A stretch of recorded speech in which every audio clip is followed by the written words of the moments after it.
100 seconds.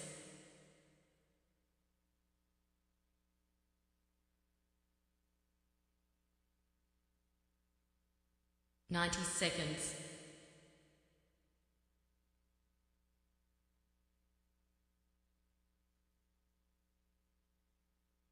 80 seconds.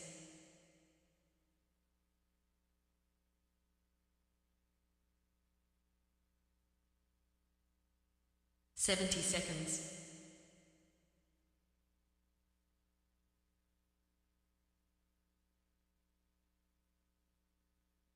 60 seconds.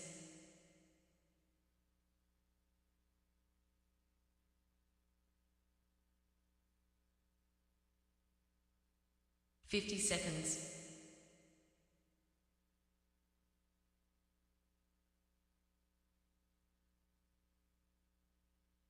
40 seconds.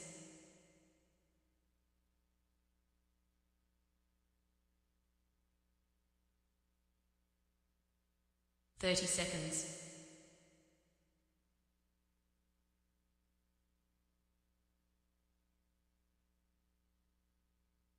20 seconds.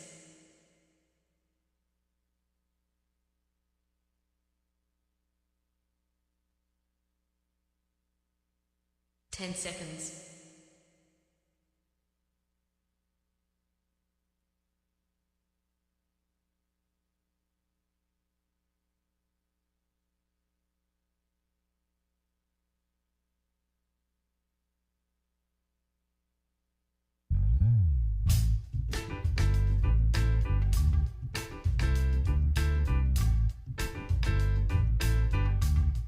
'Hi, My name's J.C. McCauley. I'm Naisha McCauley, and you're watching AccessTV.org.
Oh, yeah.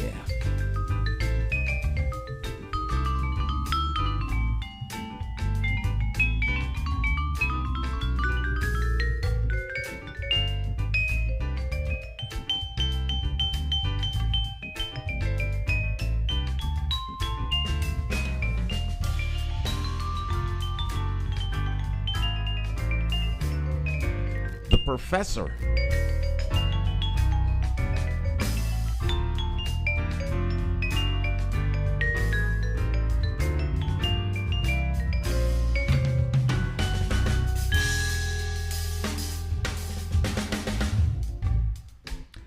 Oh, goodness. The only thing better than watching this is actually being in the studio and seeing it up close and being in the room. It was phenomenal. Let's listen to a little bit more.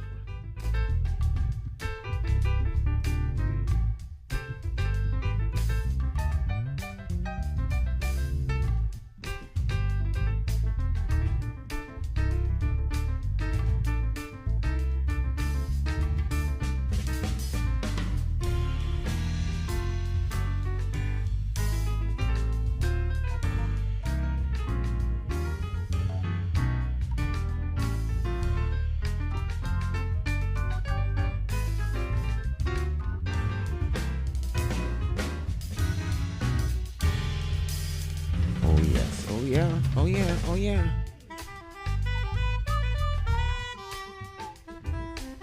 Love it. Morning talk.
I love watching my man play the organ.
Okay, let me stop. It's morning talk, my friends. It's morning talk. Time to get our talk on. And as you can see, I'm having way too much fun here. Way too much fun. Wow. It's morning talk with me, your host, J. Stan McCauley, along with the champions of talk. Cleo Duke-Wright is in the house this morning. Good morning, Miss Cleo. How are you? Good morning. I'm doing pretty good. How are you? I'm doing very, very good. I'm doing better than good. I survived the week. You survived another week. Yes, I did. I said, thank you, Lord. I got up this morning. The first thing I did was put out my prayer. Mm-hmm. Said, thank you. Just help us through the day. I said, help the whole family, Lord. We need you. Mm. And I got up and got dressed, and then it started. Cleo. I said, all right, Lord. Cleo. Music Cleo, to your ears. Cleo. Do that at my funeral. Everybody ought to get up and just holler, Cleo. Won't you let me rest in peace, Cleo? Just call me. That's all. That's funny. Yeah. So you had a good week. That's great to hear. Yeah, I had That's a good week. To hear. It was like always is. It's tough getting through it, but I had a good week, and I had a telephone call that I was telling you about. This young man that I sold books to had been trying to get me for days, and I see the number, and just as I'm gonna answer that number, I gotta go do something else. I said I'll get back to him, and I haven't gotten back in about 3 days. So finally, yesterday in the morning, I called him, and pull your mic. I called him, and he said, "Oh, hi, how are you? I'm John, the one you sold this book to, the Hebrew books, And so I said, "Oh, hi," and he started talking, and we got into things, and then, I had to go.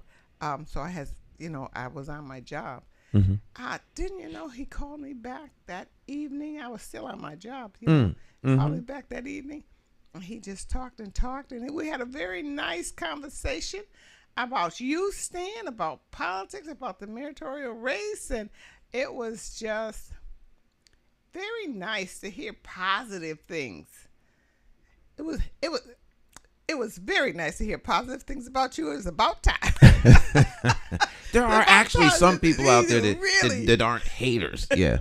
But it's good to hear that. I'm glad to hear some positive feedback from your... he was very positive and hopeful in your meritorial campaign, and he wanted to know about the process, and so I told him a little bit about the process and how you were working into trying to get the nomination, and he just thought that was wonderful. Now it's stand time. I said, yes, stand time. Come on. Come on, let's do this thing. I like the sound of that. Let's make a difference. Let's make a difference with someone who is not connected to every little thing in the city, but connected to the people. So hey, I don't talk like this. Yes. I was on a roll. I was on a roll. He didn't even want to hang up, but I had to go. But he was enjoying that, and I told him, look, I said, read the Hartford News. There's always something in there, Hartford News, about the campaign, and people write different things in there. I said, I don't read her current. I get my information through word of mouth of what's in the current, but the Hartford News is always interesting to me. So I told him, get the Hartford. He said, where do I get it? I said, it's a free paper. Free paper. Go in any of these stores. Most of these stores will have them. Pick up a copy and read it. It will inform you and tell you what people are thinking. I read in there about many in the bill that they were trying to pass. Minnie Gonzalez. And I said, wow, and I read about this one woman had such a good article, and I cut them out. Of course, I left them in my car at the garage. About what it takes to be a good mayor, and what it, and some of the things she said, count money out, count race out.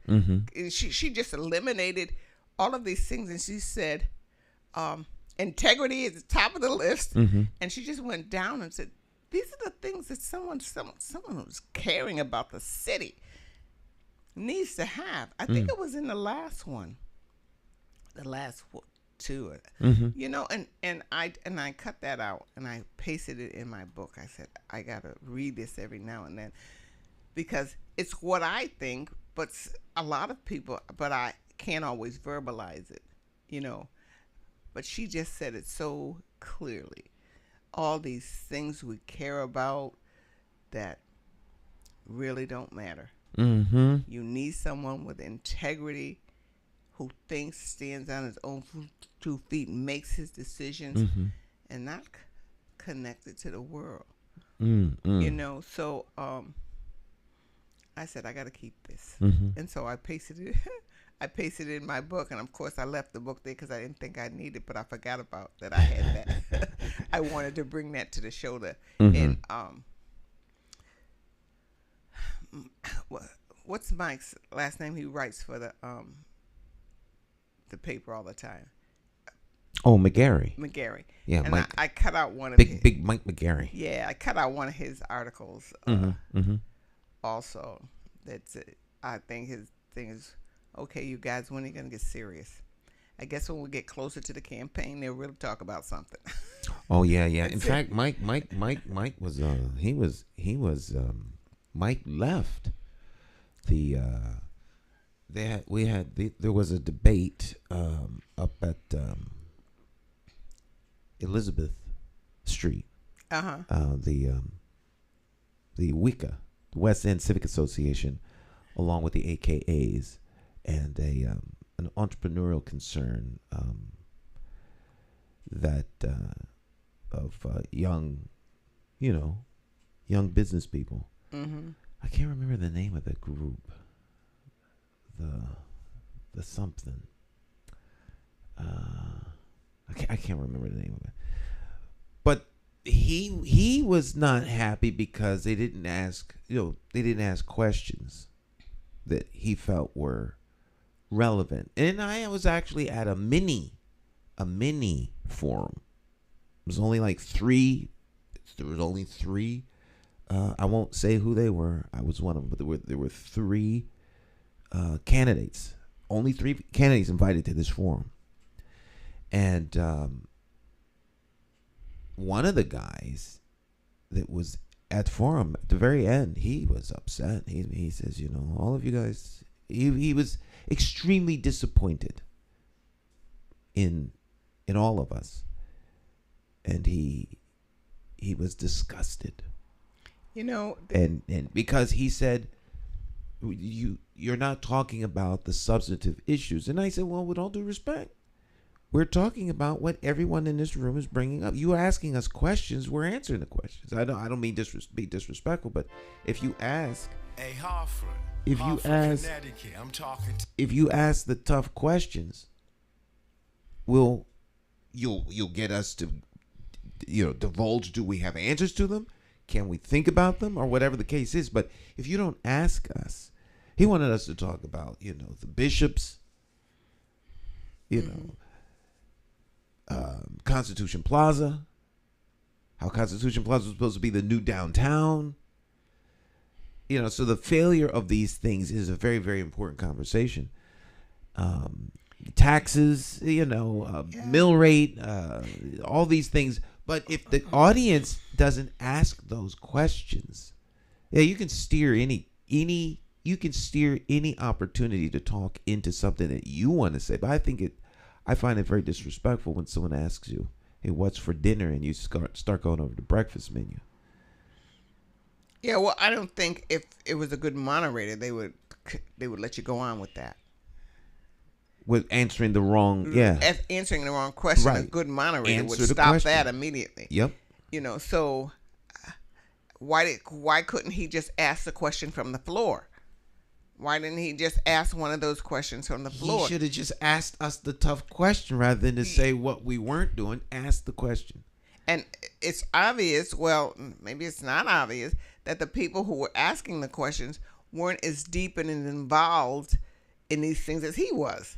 Or knowledgeable. Maybe they weren't as knowledgeable as him. They might have been as knowledgeable, but they were asking questions relative to the things that were important to them, like their businesses, decisions that were going to be made about projects that were already underway. These are important questions to a whole cohort of individuals, particularly the question about how do you feel about current projects? What would you do as it relates to current projects that are already underway? Because there are some people who think that if a project is underway, the new administration doesn't like the project, they stop it. And one of the answers was, well, I'm elected to do certain things, and if the electorate doesn't want that to go forward, then we're gonna analyze it and stop it. I think that's a legitimate question, because if you were a business owner trying to move something forward and you've made plans to that, and the new administration is gonna come in and stop it, I think that's a legitimate concern, because now you're gonna be on the outside looking in, or your plans that you had get So you have to make sure your man, whoever he is, gets in. That you're going to work toward that. Right. That person that's going to deal with your issue. Right. Is there when you're on a debate, it's like how would you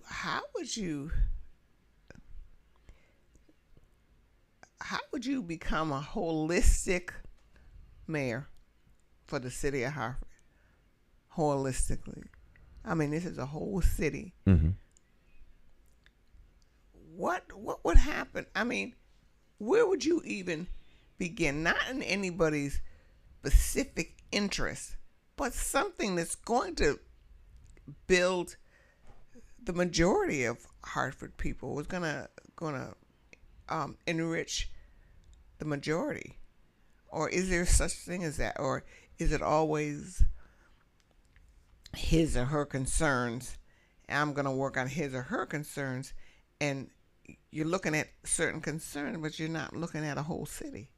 So how do you do that? How does an elected official that is representing everyone help everyone? It's not or enrich everyone, even if they don't think so. You know, like this man or this project is happening over here. Everybody's not for it, but you could see, the leader could see, this project is going to impact in a positive way a lot of residents in the city of Hartford, even though they may not know it at that time. How do you, a leader has to see that, right? A leader has to see that. Hartford is in such a state that if everyone in Hartford had an idea, it would be fabulous. I mean, it's not like we don't need a whole lot of ideas and a whole lot of help. And so it's been my observation over the last 40 plus years of covering meetings throughout the city that all too often what happens is we'll work on Cleo's idea. And since we're working on Cleo's idea, we don't need any other ideas. But Cleo's idea, let's say you want to help feed hungry people. Mm-hmm. And, you're a phenomenal individual, but you can only cook so much food. You can only manage such a space and so many people. And so at some point, you're going to get burned out if we just lean on you. So we could use about 60 or 70 Cleos. So we'll work on your idea, help you, and work with other folks. And I think what happens is people's projects are put forward at the expense of others instead of in addition to others. And I think that there are enough ideas in the city that if there's some intentionality, you can move these ideas forward. The thing that I think is so one of the reasons why I think it's so doable is that most people that have ideas, they really, really are interested in actually executing them. So the main worker bee is the person who actually comes to you with the idea. It's not like they're putting ideas on your desk and leaving. They want help. So how can you align them with other people who want to do the same thing? They work together, particularly if you can help give them the resources necessary to get the job done. And now you've got people who are anxious to do this. And I've seen this done on a very small scale with about 70 producers. These are people who don't think the same. They don't have the same interests in terms of their messages. The one interest they do have is they want to say something. That's the common thing that everybody had. And that was at the public access station. We had people working on production crews that were pro-life and people who were like mad because you weren't aborting enough children in a week. I mean, we had that kind of tension, but the people would help each other on the shows because they need each other to get their message out. So the one thing they had in common was they have a message that's important to them. And so by empowering everybody to have a voice and having people work together outside of their silos and communicate on a bigger goal of, all right, wouldn't you want to reach his audience with your message? And wouldn't you want to reach her audience with your message? Right, the people that are on your side already believe in what you're doing. So if you take that same thing and roll it out. So if there's a construction project in the Blue Hills, all right, let's say they want to do veterans housing. And then there's another project over on Parkville. They want to rehab a building. And you have limited funds. Well, how can we take these limited funds and maximize them so that we can work on both projects at the same time, or queue projects up, or have this group understand as soon as this project's done, we're going to use the same people that did that project to work on this project. There are creative ways that people can work together and understand that this is for the greater good of the whole, but you have to communicate those things, and you have to be willing to take some hits when things don't go well. Those are interests. What I'm saying is in a holistic way, because, once somebody has something, they go in different ways and people work together in different ways. But what I'm saying, take the school system. Mm-hmm. Take the school system. When I was coming up, there was all of these people, basically Jewish people, who would run the school system and all of that. Mm-hmm. Before they left to Harvard, we had great schools. They wanted their children to be educated correctly. They wanted their children to go on. And those schools did that. But in doing that,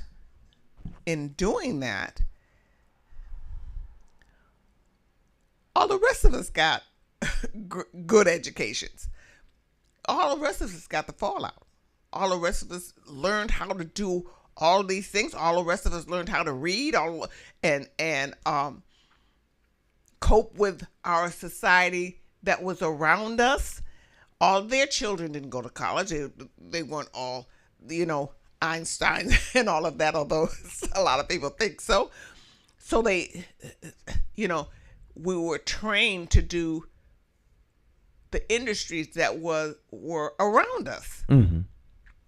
So by the time you got out of high school, whether you were the focus or you were not, you got the richness of that education, and you went out and did what you needed to do to sustain your life. So, some of us succeeded, some of us did not. mm-hmm. But we all were there and had that same chance. Well, if I understand, as far as, so I'm saying, can a leader mm-hmm. look at a city and, like that same way, we're going to do this thing, and when we do this thing, the people who get it, the people who need help will get help, and will go on, and instead of saying some of the people will go to construction, some of the people will go there, some of them will be leaders and change that whole industry that they're going into, but they have a basic understanding that to where they want to go. Today, you have people going into voting booths who know absolutely nothing except the word Democrat, have no idea who's on the ballot. I was taught in school about candidates, mm-hmm. about how to vote, about how to do interviews, about how to get a job. So that's across the board. So if I didn't get it, I didn't get it, but it was offered. It was, offered. Everybody doesn't get everything, but it was for everybody, even though maybe this little group of people just wanted it for their children. It just kind of, that's what I'm saying. I think if I understand, am I going off the deep end? No. I think I think I understand what you're referring to. Once upon a time, everybody was together, and there was the one There was one place where you got everything. So by virtue of the fact that you were there, you were exposed to it. Right. Now the time has moved on. People could take their kids out of a particular school and put them in a special school, a more expensive school, a school that may focus on something, and they have access to resources and information that the kids that were left behind don't have. So if you're thinking of what is the best way to reach everybody, then you have to level the playing field in such that everyone has access to the same resources or the same information. And when I say resources, it's not necessarily money. It's the resource that makes things successful. And it doesn't have to come at the expense of someone else. Usually it comes at the expense of. So if there's a disparity, whereas let's say Kingswood Oxford's got a really good educational program, Harvard Public Schools has challenges that Kingswood does not. So how can Harvard Public Schools be as good as Kingswood? Well, there actually is a way. It's not as easy to accomplish as one may state, but there's a model over here of why it works. The research shows, of course, that the number one contributor to child success, the biggest impact on children, is parents. Not a fancy school, not big budget. Right. The parent. So if you want kids to have a better education, then you have to fix the broken link in the chain to the outcome of them having a better education. If parents in Hartford read at, the research shows, between 41 and 61% illiterate, that's the illiteracy rate in Hartford. It's upward to 61. The low side is 41%. So people can't read a ATM machine. They can't read an ATM machine. Yeah, when they go into the voting booth, they can't read who's on the ballot. So they vote Democrat or they vote Republican because they know that's the line of the people who they have heard about because they can't read about them. They can't study about them. And then this trickles down into the family. The time in the past where the old Weaver High School, where there was a predominantly, as you have stated, Jewish population attending the school and people wanting the best for their kids. So those parents in that school demanded the best, and it affected everyone in the school. Mm-hmm. So the curriculum was a very high standard. The teachers were compelled to deliver. And so everyone had access and everyone had exposure.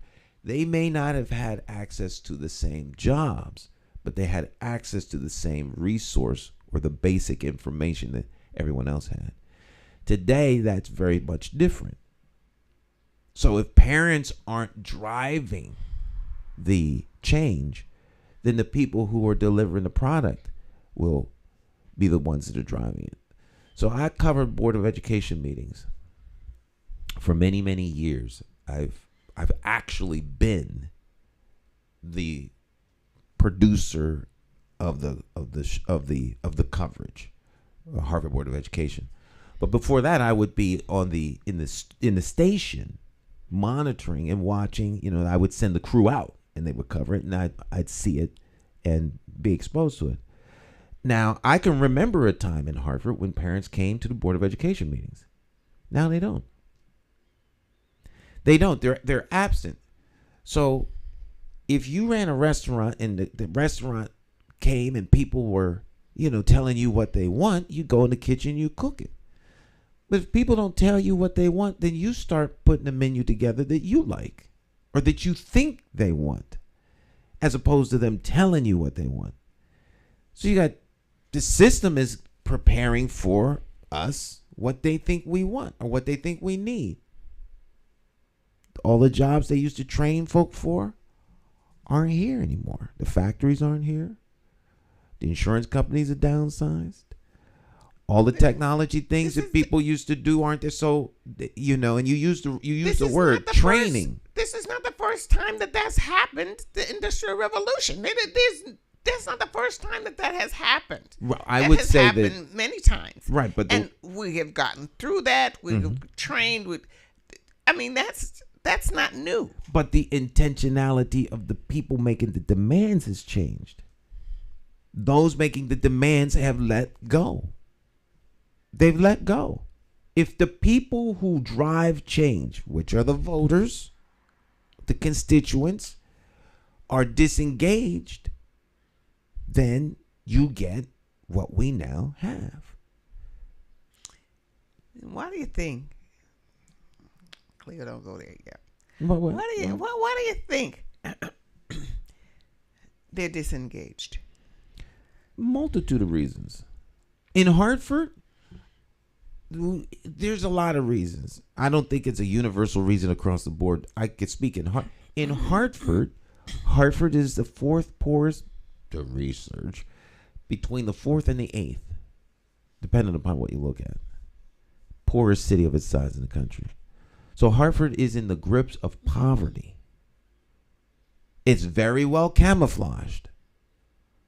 But Hartford's a very poor. The people in Hartford are poor. There's lots of money in Hartford. But the people are poor. So they're in survival mode. People are just trying to make it to the end of the day, the end of the week, and they're living from paycheck to paycheck. And so they're not trying to get engaged in who's the governor and who's the running for this, that, and the third. And they're disengaged. They're poor. And there's no one trying to uplift the people. And they don't. I may be talking out of my head, so just you can curve me down. But they don't have a place. Everybody used to have a place. Mm-hmm. We all had a place to go in our neighborhoods. We all had a place to go. There is no place anymore. There is, because I think, this is just my opinion, because I think that after we're still suffering behind the 60s and the 70s when we had a place and we were poor. Some of us didn't work, but we had that neighborhood. We had that place. We had that. It was stable. Mm-hmm. Some of us got out of it. Some of us did not, but it was stable. Look how many wonderful people came out of the poorest, the square. I mean, fantastic. Had solid families. Solid. Okay, there was it. But when we thought we had it made, when we were doing all that marching, and we thought we had it made, we didn't understand what we had. So we lost it. Because now we're going downtown. We're going downtown in a different manner. Mm-hmm. Once you went downtown, you got dressed up, you went to this, that, and there was racism and all of that. But hey, you going home. They were polite enough, and some people were not polite. But you're going home to your neighborhood, to your stores, to your people, to your doctors. You don't have that anymore. You don't. So where do people belong? There's no place people. Now, I can't say everybody, but a lot of us have lost our foundation because we wanted something that was not real, was not there, and was not real, and was not us. And that's what I think. And how do we get it back? If you can ever get it back, I have no idea. I don't know if it comes back the way it was. It can come back and be a little bit. There will be, the pendulum swings back and forth. Societies come, yes. Societies go. Things that people try don't work, and they go back to the ways that they went work, and they overcompensate. So the pendulum swings back and forth. Communities are self-sustaining, self-educating, and self-policing. If you don't have those things, you don't have a community. Yeah. I believe that the center of community is the school. Well, if you get rid of the school, the center of the community is disrupted. Another thing that adds to the community structure are mosques, synagogues, churches, a sense that there's a power greater than yourself, all right, that binds everything together.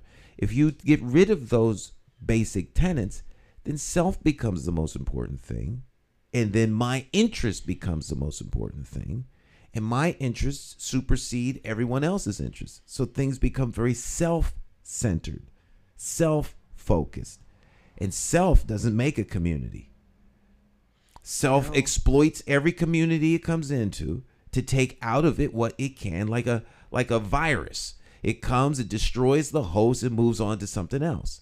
And so you have all these little viruses in the community getting out of it what it can. So instead of the school being a place that you go and you build up the kids, the school is a job that you go and you get paid. If you don't get paid what you think you're worth, you go on strike because self isn't being nourished. Self isn't being fed. Never mind the kids. Before there was a time when it didn't matter how much people made. What mattered was what you were giving to the community, what you were giving to your kids, what you were giving to the neighbor's kids. The neighbor's kids were your kids if you didn't have That's kids. right. And So and it didn't matter what your job was, Right. so much. But it matters now, and I get what you're saying. yeah, so society has changed. It will. Things aren't ever as romantic as the past. You know, for those who experience the past and see that the present is different, it's never going to be the same as it was. For the people who are now, this is their now, and they're adjusting to it. But I think the wisdom of some of the people from the past could help the present correct some of the errors in their ways. The newfangled thing is not always the best thing. You know, what you might envision and hope for doesn't always turn out to be what you thought it would be. So, you know, Hartford is a city that has school choice. I would call it school chaos, because the unintended consequences of this has created chaos in the communities. So the communities are fragmented. People aren't, you know, is the education serving you or not? This is not that deep. If either kids are getting educated or they're not. When folks were told they couldn't read, they learned how to read. That's right. I mean, you know, they ran for Congress, they ran for Senate, and they were being successful to Right the after degree. That's They were right. being successful to the degree that the majority population was finding ways to cut them out of the system, and they overcame those things. The capacity to overcome all of the obstacles is still there. Whether or not there's a willingness to make the sacrifice to drive past those obstacles to victory is what's missing. People are giving up. They're feeling defeated and broken, so they stop trying. And that's when the opposition wins. You can't ever have a place where you stop trying. You can't ever have a place where you stop trying. And if you have leaders that aren't taking you to that place, I would submit that they are not working in the best interest of the community or you. They're working in their best interests, but they're not working in the best interests of the whole. So if you look out and see your community is not prospering, if your community is stagnant and not moving forward, and you can look down the street or around the corner or go 3 or 4 blocks and see other communities thriving, then you have a serious problem. That's something that popped in my head a while back when you were talking about Constitution Plaza, that and I was thinking of I'm not gonna say this right, the West Hartford Center, Blueback Square, or Blueback whatever. Square. Blueback Square. Yes. Blueback Square. it's fun to go to Blueback Square, even though you can't buy anything because everything's too high. But it's the gathering of the people, the sitting outside in the chairs in the summertime, the people just casually walking around and all of that. That's fun to see. To me, nobody's screaming, hollering, or cussing. It's just a nice, relaxed kind of atmosphere that I found, even going into a store. It's just nice and relaxing. Okay, so but it's not that way in Hartford. Now, Constitution Plaza was supposed to be like the new Hartford, but how many times have we done it? Why does everything fail in Hartford? No, a professor really did say this in the University of Hartford. He said, there is nothing of value in the city of Hartford. That's what a professor said. So, to someone. And that's when, the University of Hartford was coming into Hartford, and they were trying to, giving our kids free music lessons and singing and trying to get these things, because there was a man who, when I was a kid, this happened and that happened, whatever he said. But because they don't think anything, there's nobody of value, because it was about reading. They can get tutors in Hartford. And she said, no, they can't. There's nothing in Hartford to teach their children. But I was very insulted, because there is. And that's how people think of us. But the question, my original question is, how come Constitution Plaza failed? It was beautiful. It was wonderful. I'm sure you can do an anatomy of the failure of Constitution Plaza, and it's not that. I'm sure it's not that complicated, because you just walk around it. How do you get to it? How do you? This is without doing a deep dive. How do you get to Constitution Plaza? You get on a bus. Well, no. When you get off the bus, now how do you get to it? What do you mean? I gotta walk there. I don't understand what you're saying to me. Well, if you go downtown Hartford proper, right? Pratt Street, Main Street, Trumbull Street, it's Asylum off the beaten Avenue. path. Well, it's off the beaten path. But if you want to go into the peanut shop, or Dunkin', or G Fox, or Sage Allen, or down to the Civic Center, all right. The Civic Center is a little bit different, but most of the stores on Pratt Street, how do you get to the store? You walk. Right. You go to Blueback Square, but you walk. But you go to Blueback Square, and what do? It's right there. You go off the sidewalk into the store. You have to. If you're downtown, and this actually is a fact.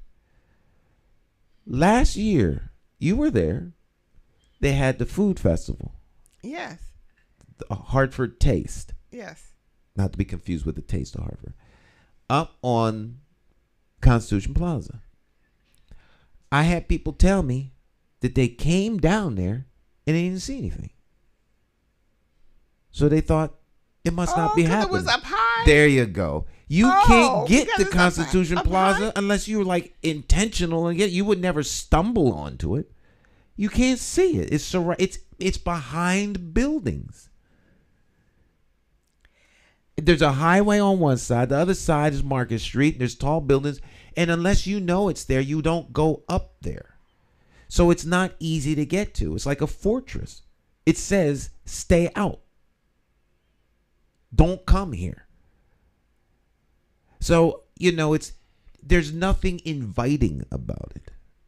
And if people don't feel like it's inviting, they're not going to come. They're not going to go. It's designed to fail. I think I can say that with a fair amount of confidence, because it did fail.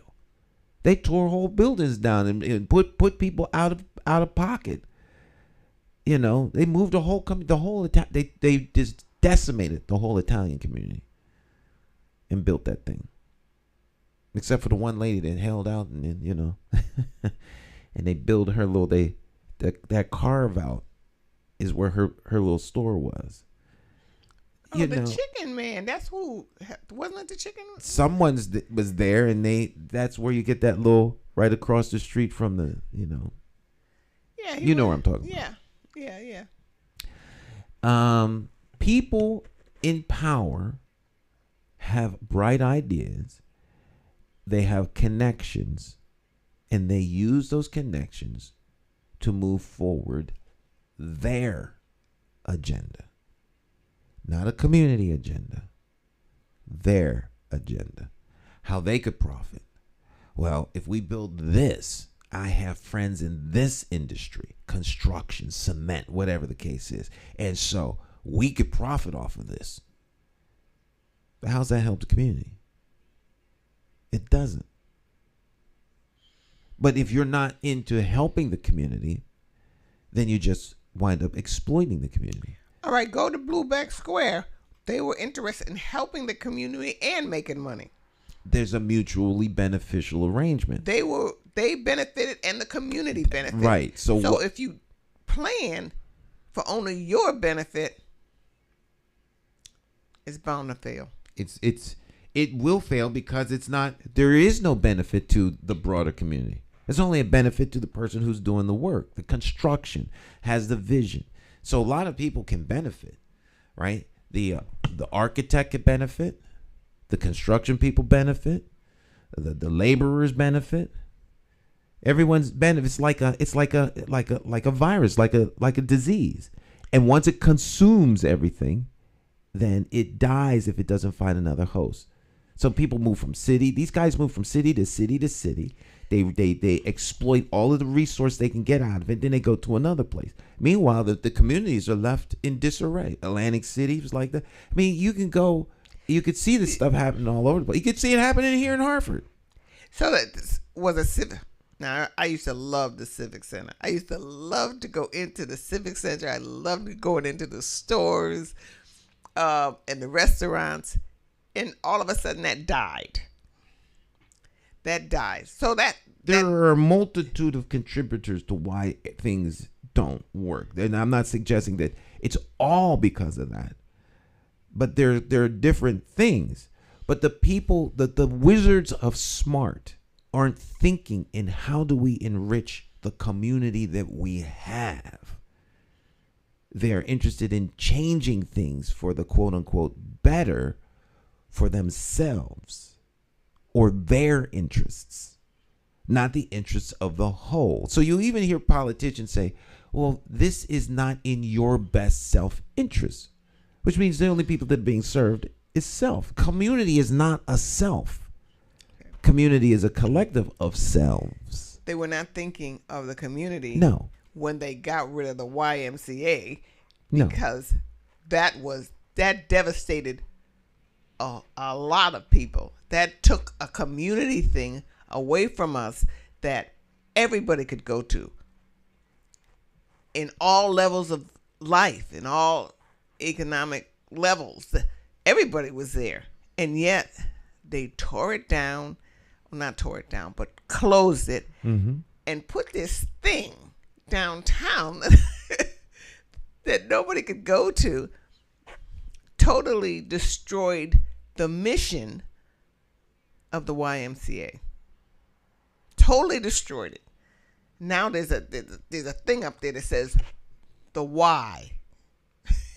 Right, it's just the empty. Y. It was in it was in the way of someone's bigger, broader vision. And so they you close it, and then the next step will come, hopefully. People don't care about how it impacts others as long as it serves them. And then, until that changes, Hartford will continue to be where it is. There are individuals in this city to whom everything in it serves them. Okay. And the them can get real small real quick. And so there are powerful people who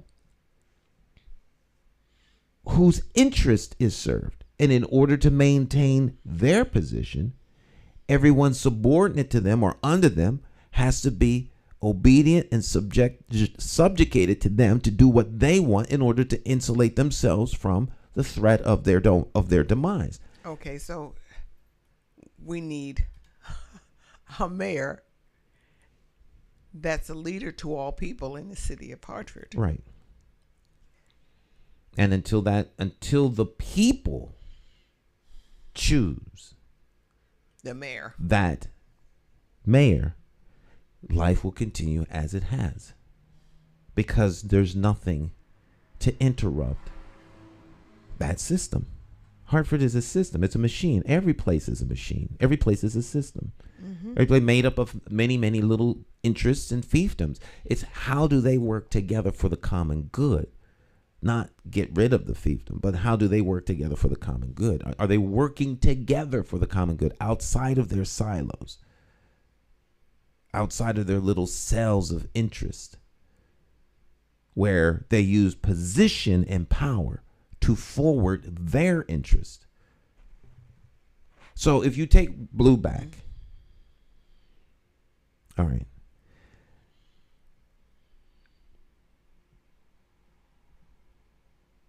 you know, I wrestle with whether to go down this road or not, but may as well.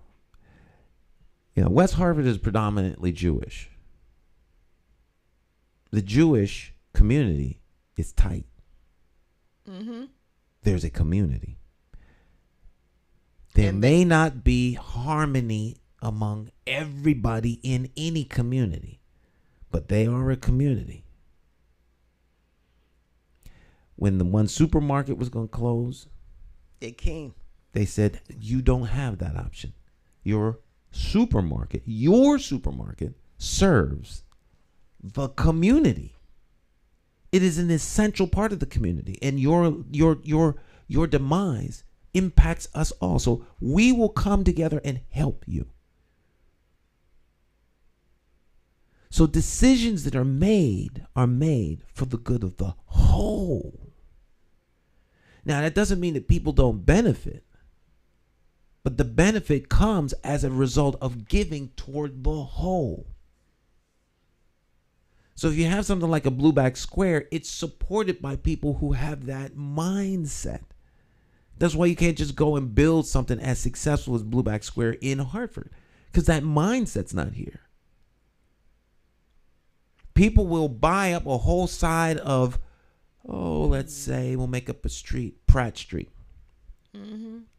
And let's make a street. We'll call the street Pratt Street. And so we'll sell the whole side of Pratt Street to an interest that, for their sake, won't rent anything out of it because they can write it off as a tax loss. So now the whole of Pratt Street as a community is impacted. There are those kinds of things that are done at the expense of the community. They don't care about the community. I don't know that CDRA, is making decisions on the benefit of what benefits Hartford and the citizens thereof when they decide to underwrite a multi-million-dollar investment in building an apartment downtown for people who can pay, $2,000 to $3,000, $3,500 a month rent. But the person that's on another part of town is struggling to make ends meet. And there will be no investment in upgrading their apartment. Mm-hmm. Even though the apartment is subsidized at market rate. So if they're paying $500 or $600 or $700 a month rent, the rest of the rent is being paid by HUD. So the rent is the same as it is downtown because that's the market rate. But they're living in a substandard facility.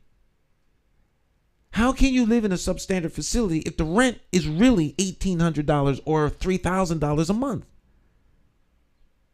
You should be living in the same standard as the $3,000 a month downtown apartment. Because that's what $3,000 a month gets you. But you got black mold growing. And so you have black mold growing you complain, and you're told if you complain again, we'll evict you. So you keep your mouth shut because you don't want to get evicted. Then if you talk to someone downtown tells you, well, that's not our problem. Well, how's it not your problem? There's housing code enforcement. Is there? There's absolutely housing code enforcement. Now, whether or not the mechanisms are used to enforce the housing code, that's a whole nother subject. But this isn't something that you should, as constituents that have a government that's supposed to be working in your interests, should have to fight for. This is something that you should expect. Now, let there be housing code violation in Hartford 21 and see what happens. Or at Coltville. Or any one of at the Pennant. Or any one of these newer establishments throughout the city. Or what used to be the Richardson. When I used to live in the Richardson. I had the largest square footage 1-bedroom apartment in the Richardson. When I moved out of the Richardson, I was the longest resident tenant. I moved into the Richardson when the 3rd floor, the 4th floor weren't done yet. So I've lived in some of the most fabulous apartment buildings in the city, and I've lived on Enfield Street. I've lived all over the city by choice. And so there are parts of the city that are not treated the same as other parts. I only say that to say just to back up the statement that I'm not just talking off the dome. This is a matter of fact. But people get the government that they have. They get the government they deserve because you vote for these people. If you don't hold them accountable, then they won't be accountable. To you anyway. There's no way in the world that you should have apartments in the city of Hartford that are in the condition that they're in with human beings living in them. There's no reason. Oh, I could. It's unacceptable until it's acceptable. And so the if you don't complain or talk about it, then it isn't a problem. That's how they process stuff. And at some point, hopefully, people will get fed up enough to vote for leadership that's going to change stuff. And change can happen. Don't ever let anyone tell you, well, it ain't going to change because the same people that are in power. Those people, you know what? They have a bathroom. In the bathroom is toilet paper. They function. They function just like the rest of us. They're not bulletproof. They get up in the morning and worry just like everyone else. They're afraid of things like everyone else. They have shortcomings like everyone else. They're not perfect people who you need to quiver and be afraid of when you come into their presence. Some of them are more articulate than others. Other than that, they're just regular people. And folk need to stop being afraid of these folk. They can change your lifestyle, diminish your lifestyle, and people are afraid of that. People are afraid of that. But, you know, the thing that gets me the most are people of faith. They're what? People of faith that are afraid of these people. Now, they may have all the power and all the muscle in the world. I tell you something. You start muscling up to the people of God, and you're in trouble. You're in trouble. The mighty fall. The strong have heart attacks. They suffer strokes. Their mind leaves them. And you should be afraid of these people? Who do they think they are? Who do they think they are that you should be afraid of them? Well, they can make people's lives miserable. But you know, when the heart goes on strike. You did. It's the end of the game. These are human beings. These are not, they didn't come from like Krypton. Well, where did Superman come from? I don't know. I'm not a comic fan, but But you am I making my point? About the kryptonite. Kryptonite was what harmed him. Harmed him, yes. Right. But Krypton, I think, was his planet. Oh, I don't. His home planet, I think, was Krypton, and shards of it in the Earth caused him to be weak.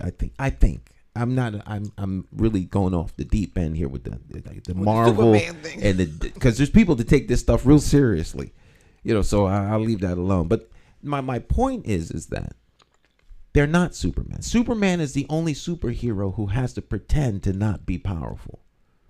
All the others some experiment went wrong with them, or they were this, that, and the third. Superman was actually all that in a bag of chips. He had to pretend to be meek and mild mannered. But if you shot Superman in his meek and mild manner, he was bulletproof.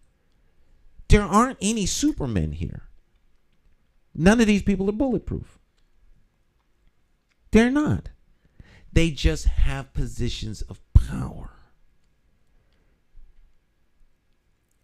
And the reason they're able to get away with the crap that they get away with is because they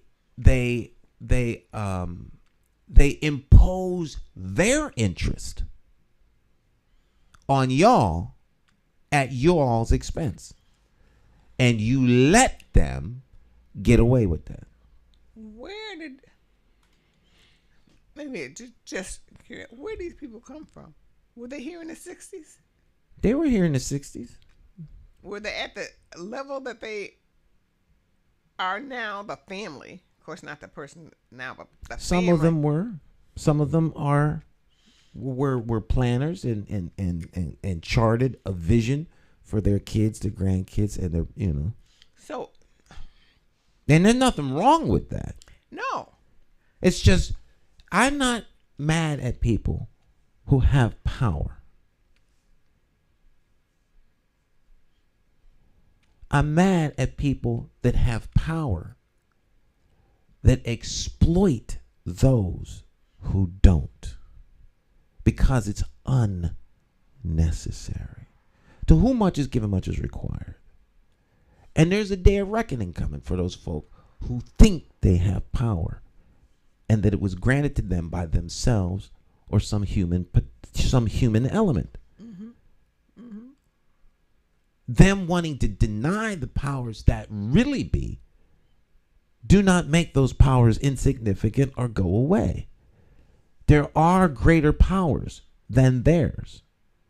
So them not talking about those powers does not make it go away. Absolutely not. Trying to make them disappear does not. Right, right. And we try so hard to do that. Right. We try very hard to do that. This is why, and there's no shame in my game. This is why some of the forums, if you've attended them, they'll all ask you, how do you want to be identified in the forum? So lately I told them, put me down as Pastor Stan. And why? So that people can understand that there are authorities to whom others must report. That's greater than them. That's greater than government.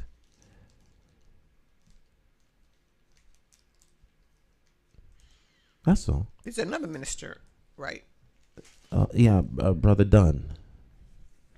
But in the past I just went by Stan. Right. Try to separate the two. There's a reason why they want separation of church and state. But don't separate it. Right. But we're not going to separate it. I only say that to encourage those out there that are the faithful. Particularly you church folk that are going to let these clowns come up in your pulpit. Oh,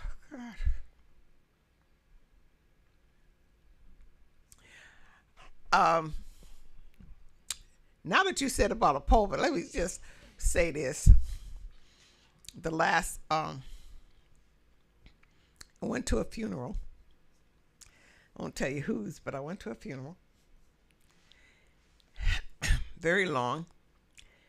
And the minister, everything that had to be said about the person that had passed on was said beautifully by everyone who spoke of her. And knowing her most of my life, you're going to know who I mean, but I shouldn't have said that. Most of my life knew that everything that they were saying to her about her was true. I've known her for 70-something. It was true. And so there was nothing more to say. Then, when it time for the eulogy, I prayed that the minister would say, "It has been said." All, kind of ended with a prayer, and it's all been said, and but the minister commenced the preaching. What it was, just commenced the preaching, and no scripture, no biblical text. He was just talking stuff. And I said, well, where is he coming from? And part of the family was very upset because it wasn't anything about their loved one. It was nothing about, and it went on and on and on and on. And I'm listening and I'm saying, how does he call that preaching? Where is he coming from? If he's not coming from some kind of scripture, what's he preaching? So anyway, I was upset too. I was really upset too. But and then when you said don't let anybody come up on your pulpit, someone who's actually going to preach the word.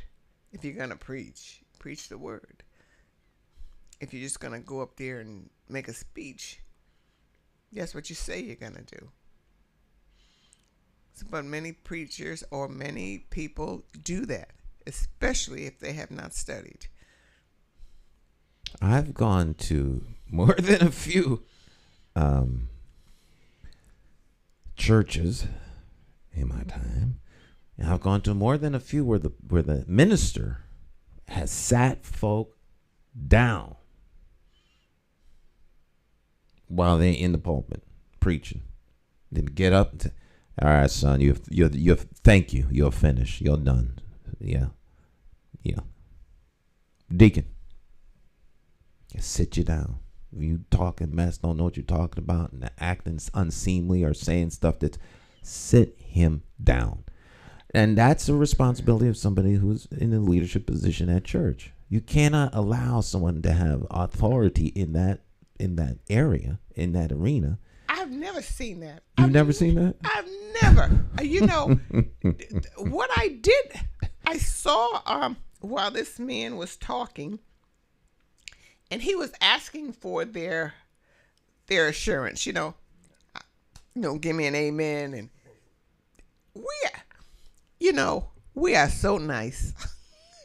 We are so obliging. We're going to oblige you. If you want that, that's what we're going to give you. So we're going to get up and we're going to say our amens. And we're going to, and as long as we do that, he going to keep on going. But they were so obliging to him. But when those doors opened, people rushed out of there so fast I couldn't believe it. They started going out before he left, before he finished. They started rushing out because there was old people there. You got, my age and older. They couldn't just do that. So anyway, they started, but they were very kind to him. Very kind to him. Well, I think, think of it as being in a restaurant and someone is putting poison in the food. You have an obligation to stop them. And so, there are things that are scriptural and there are things that are not. And if someone is in that pulpit telling the congregation things that are patently untrue, then you have an obligation to say something. A lot of times people won't, or they're afraid to, or don't want to embarrass. These are the things that diminish leadership. And it's not just, it happens not just in the pulpit, but in other areas too. People need to be, we have a crisis and a failure of leadership in this country, in this city, and I would dare say in many places around the world. And it's really, really bad. You're gonna really pay for that standing up. I stood up one time. The minister said, I know I've told you this before, Stan. The minister said, I just want to inform you that I'm doing this, that, and the other. I said, he can't inform us. We, the congregation, have the congregational meeting and doing all of this and do things. There's a structure with this. Mm-hmm. You just don't go do it on your own. So that's when I went up in front of the congregation and told him, he doesn't inform you, you inform him. Mm-hmm. I paid for that dearly. I paid for that dearly, and who was the hander outer of the consequence of your speaking? I'll tell you, the person who he asked to come in, who actually came in, is the one who really sucked it to me. So the person who was this a pastor that asked? Yeah, they asked. A speaker came. Yes, and they hired him, and I was doing Bible study and all of that, and some people just like to be lectured to, but my Bible studies are not just lecture. You got to do stuff. We're going to interact, but. So he came in and he kind of turned on me, and I was very polite. He was very polite. That very sick politeness people have, and the people kind of were very angry with me for getting up there and saying what I said, and then I had another encounter with him, and his whole group walked out. His whole group walked out during. I was working with another church. His whole group just walked out because I had let a white man give his experience of Africa. And when he was in Africa and he was telling all about, and these were, in my group were all senior citizens, white folks, and they were interested. And the person I asked to come just happened to be someone who was had experience in what we're talking about. And my minister, before he left, said, whatever you do, stay in control. He must have known something was going to happen.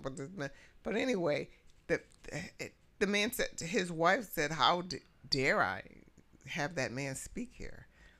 And they shut down.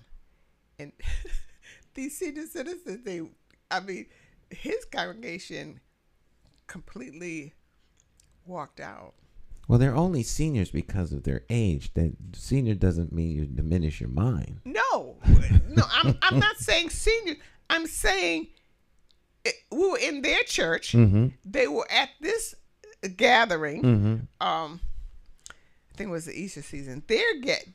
And they invited these people, and they had never experienced somebody just getting up and walking out.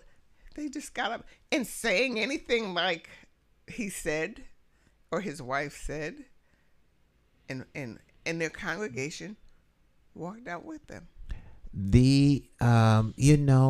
There are group dynamics, and we started off the conversation to where we are kind of like right now,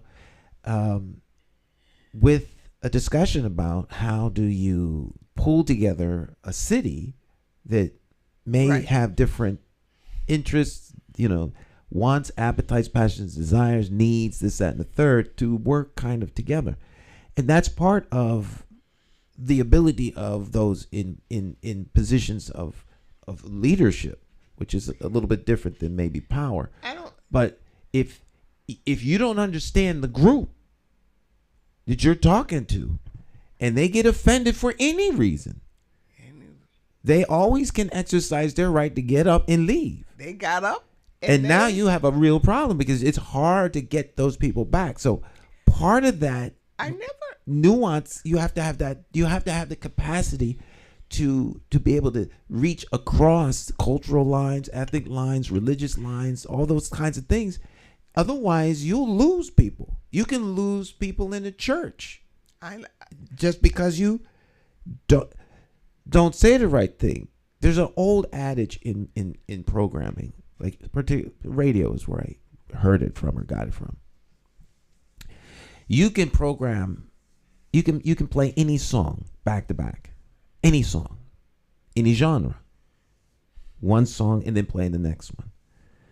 The one that they always used was a Marilyn Manson song and like a Jimmy Swaggart song. Like Marilyn Manson's like, straight out Satanists. And then you got Jimmy Swaggart. You can play the songs back to back. It's the transition from the one song to the other. Because you lose both audiences by playing either one if you don't transition. So the way you say stuff, to who you say, when you say, is important. Okay. All right. We were a mixed church. Mm-hmm. He was a black church. He knew where he was coming. I'm the one that didn't know anything. Right. So you let the little white man. I let the little white man talk about his African experience. And the black church folk. And the black church folk got up and walked out. Yes. Absolutely. Well, you learned something, didn't you? And my minister and then he reported me. This minister, black minister, reported me to my brother. I'm going to tell Phil on you. I'm going to tell Phil on. Phil's my younger brother. What he going to, and we had gatherings together. Mm-hmm. Phil never said anything to me. He knew better than that. We had gatherings together after that. Never spoke to him for years. Years. So you say it was my learning. No. We speak now. Right, but I'm not trying to say that it was your fault. I'm saying you learned a valuable lesson. That's I certainly did, and I certainly did.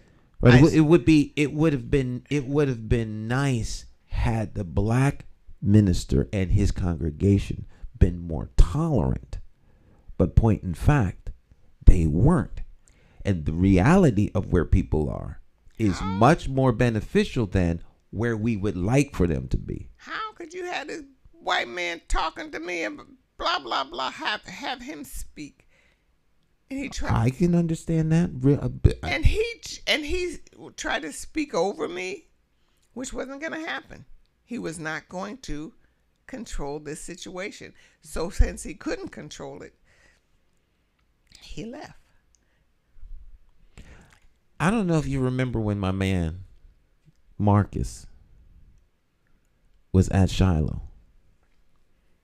When Al I heard about that. Sharpton Lord. came. Everybody heard about that. And I wasn't there, but I heard about it. The truth of the matter was there was a whole bunch of ministers in the back talking about Reverend Sharpton. And Marcus said to them, why don't you say out loud what you're saying here? Of course, none of them would. So he did. He was articulating what they were talking about. Why did he take that upon Reverend Sharpton never lost control of the moment. Now, the accusation, the charge was, how dare you come into this city, pimping the people, raising money. Yeah. So, Al took $1,000 out of his wallet. Oh, you want them street, he went deep. He said, I got $1,000 on the wood toward the project. Where's your money? Shut it down. So, when you're in a position of leadership, whether it's behind a pulpit, whether it's on a stage, wherever it is, you have to maintain control. Not for purposes of power, but just because the leader has to, otherwise he ceases to be the leader. And that dynamic change is fluid. So at that point, the congregation became the leader. They got up and they left. Right. They got up and they left because they could not control this. I wasn't going to let that happen. Sometimes the best way to control is not to control. Is to let go. Oh, I couldn't do that. I could not do that after the horrible things that they said. I could not do that. I could not. Use it as a teachable moment. I bet you could, if you went back in time with what you know now, you could do it. I might be able to do that, but I was so shocked. I was so shocked that I went into defense mode. Yeah, see that.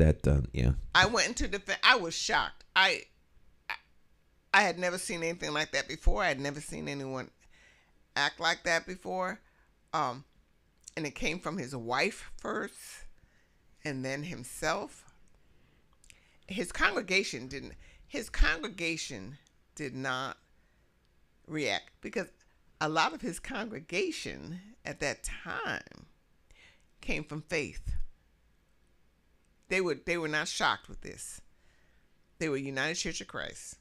I could tell this was a UCC church from the beginning of the conversation. Yes, it was a UCC church before they joined his church. Mm-hmm. Yes, so that it was definitely a shock to me because we don't act like that.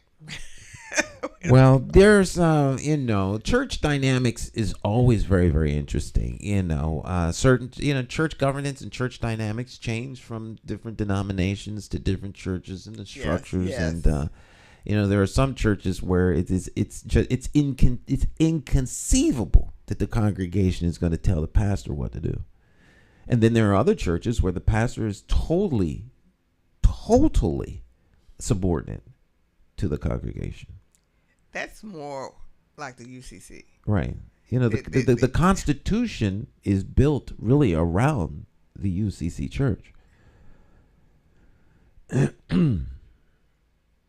Yes, right. Yeah. Yes, right. They function in almost identical Yep. ways. Yep. It's been UCC since the 50s, but they're really just Congregational. They're all the congregational church. Congregational churches, and they do. There's things about the congregational church that I could not get used to because I'm a Methodist. Yeah, the UCC. You have the church moderator is the one with all the power. It took me a long time to get comfortable with the UCC. Mm-hmm. There's several reasons why I went different ways, but that was an experience. That was an experience for me, Pastor Stan. I didn't know what to do with it, but all I knew was my pastor had said, you stay in control. Now, he must have known something That was the day he decided to let you preach. that I did. I did not know. But you're right. I never thought of it the way you're saying it to me now. I never thought of it that way, but you're right. Yeah. I was angry with that man for a long time. He was not angry with me for as long as I was angry with him. He talked to me, and after Principle. It was the principle. Sometimes we get. I never forget, and I love Pastor Stringer, Terry Stringer, with all my heart. I never forget the time we were doing a play at his church. We used to have a signature play called The Door, Lights or Stage Company, and we did that play. And part of the play is the guy, he smokes, and so he's smoking a cigar. He's being disrespectful to his mother, and the play makes a very, the scene makes a very good point. There's a series of monologues and dialogues between singular actors and two actors, and it's where the person is when they meet Christ as he comes to the door. And in this particular scene, it was the last scene because it makes it drives home the whole point of the need to accept Christ as your personal Lord and Savior. And he's drinking. He's drinking and he's smoking when his mother comes home, and she's not going to have that in her house. Well, the drinking was right on the edge. It wasn't alcohol, but it was apple juice. But it's in a liquor bottle. And when he lit that cigar, they turned the lights on. The security came. They kicked us out. And we were trying to figure out what was going on. Next thing you know, we was outside the church. Because Harry has standards. And that is not going to be allowed in this sanctuary. I don't care who you are. Period. Get out. And you have to respect that. But so I've been kicked out. Huh? Couldn't he just tell you that? Well, nothing to say. Get out. That's what you say. Well, you have to have standards. And there have to be consequences for violating those standards. Otherwise, you don't have rules. So, I respect him for that. I don't have no animosity. I'm not saying this to be shady or under him. I'm just saying that, I understand. Because you grow. So I've grown through certain experiences. So, everything is lawful, but not everything is, expedient. You can't just do any old thing, any old way, any old where. So it's good to know these things before you get started in terms of what you can do, what you can't do, and what's acceptable, and to know these things in advance. So you learn. So I've had a lot of learning. I done learned some things. I've kind of learned. I don't know how much I've learned, but I've kind of learned. I have a picture to show you. Let me see if I can pull this up. I'm gonna show you this picture real quick. Okay. Okay. I'll show you when you get back. I'm gonna show you all of. We're gonna take a short break, and we'll be back. Now I'll show you this picture. So stay tuned. Don't go anywhere. It's Morning Talk. Your host Jay Sam McCauley. And stay tuned to after the program. Those of you who have the time, want to spend the time. I was a guest on a program earlier this week called The Smoke Break. And it was a very interesting conversation. It's an hour and 19 minutes. We're going to play after we go off the air here. I'm going to let it just play. And so stick and stay. All right. We'll take a short break. We'll be right back. I will show Miss Cleo this picture real quick, and then we'll continue. Morning Talk.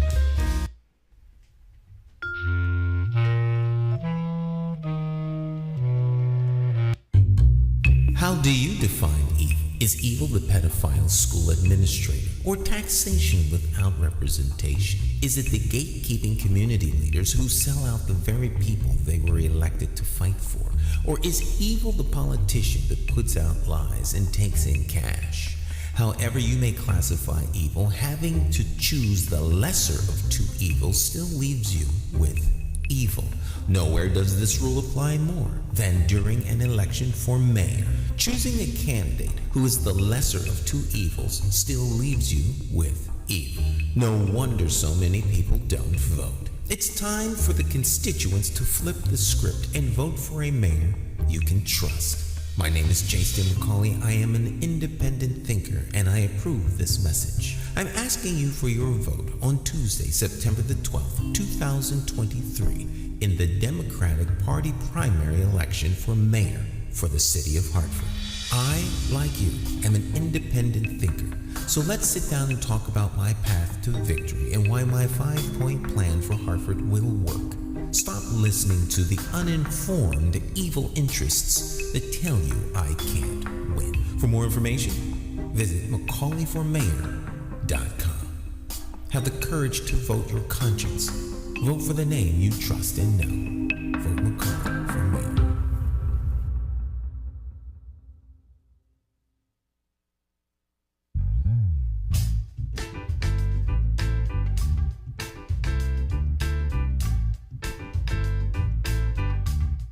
Hi, My name's J.C. McCauley. I'm Naisha McCauley, and you're watching AccessTV.org.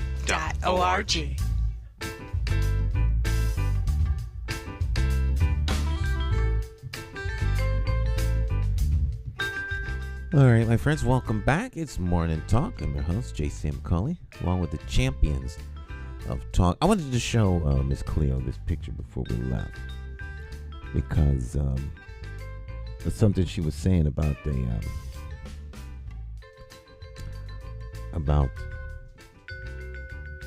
a professor at the college. Was saying about oh, I'm sorry, I didn't mean to put you on there.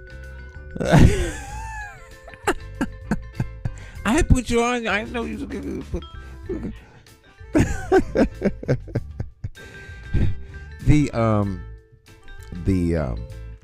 you saying you had a professor saying nothing good was in Hartford at the university. I have never shown this picture before. This is my aviation maintenance school. I went to aviation maintenance. This is one reason why I'm a big fan of keeping the airport open and the school down there, is because I went to school on an airport that taught me how to become an aircraft mechanic. So aviation. This guy here, his last name was Kuderbach. I can't remember his first name. He was an ex-Marine. This is Mr. Hampton. This is Dale Ezra. This was the secretary. Everybody used to just call her the secretary. Well, they didn't actually call her the secretary because these were all guys. Most of them were ex-military. And there's only like 3 of us that were kids. I see you. You see me? Here I am. The only chocolate colored individual in the group. Yeah, I was 18 here. So I graduated at 19, and of course I went to I left here and came to Hartford. Oddly enough, I'm sitting next to, or stooping next to, Mr. Villard. And he told me, he begged me, do not go to Hartford. There is nothing good there. That's what he told me. Well, second opinion, huh? He said there's nothing good there. Don't go to Hartford. You don't want to go there. He was from Hartford, Mr. Villard. This kid here, his last name was Horton. Horton Aviation. Now, a lot of these guys, Skip, Nelson, a lot of these guys, of course, were motorheads.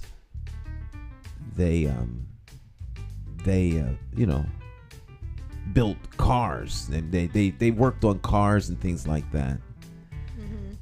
And so they would drive cars to school. You know, everybody had a car because you had to drive to school. Horton, he flew a different plane to school every week. His family owned an airport, and they sold planes. So he would, like, you know, he would fly a different plane to school every week. But these were just regular people. I recognize all their faces. I don't remember the names, except for my buddy here. I'm still kind of in touch with him through Facebook. This guy here was really a nice guy. He was always looking out. This guy here was the enforcer.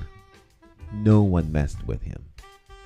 He was the ex-Marine, Kuderbach. And there was a couple of us. That guy came from Hartford and said there was nothing. This guy right here, Mr. Villard. Yeah, they used to call her the sexetary. You guys, you know. Guys, you know. Yeah. You know. Yeah. And she had to put up with all of these men. You know, men can be quite the knuckleheads. Especially when half of them are ex-GIs. You can only begin to imagine. Right, so. Yeah. Yeah, so that was my class.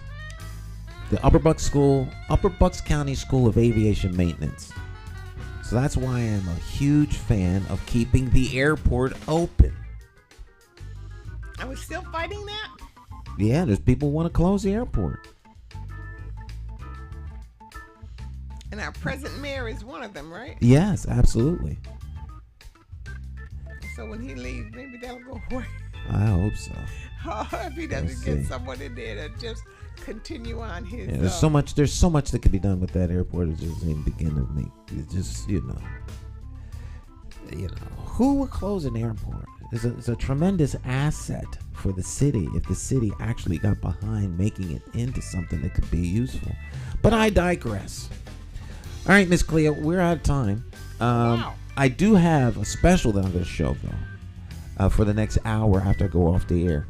There's a special. It's called the Smoke Break. I was a guest on this program this week, and it was a really cool show. So I'm going to share the show with y'all, and I hope that you. The Smoke Break. It comes on every week? I think it comes on every week. Okay. Yeah, it's a smoke break. They're smoking cannabis. Oh, really? They're smoking cannabis and then you know they interview the people. Their guests are interviewed during their smoke break,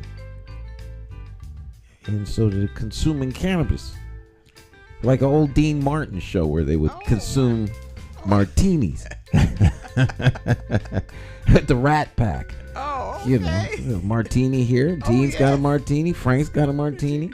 Sammy's got a martini. Everybody's got a martini, right? Joey, you know, hey, what's going on over there, Sammy? I'm over here, Sammy, over here. I mean, just ruthless humor. Peter Lorre. Peter Lorre. Yeah. Yeah. So, all right, you all have a great rest of your day. Have a great week, and do something kind for your friends and family. Thanks, Miss Cleo, for coming in. Okay, you're welcome. Thank you. I loved it. All right. We'll see you all next time. Bye-bye.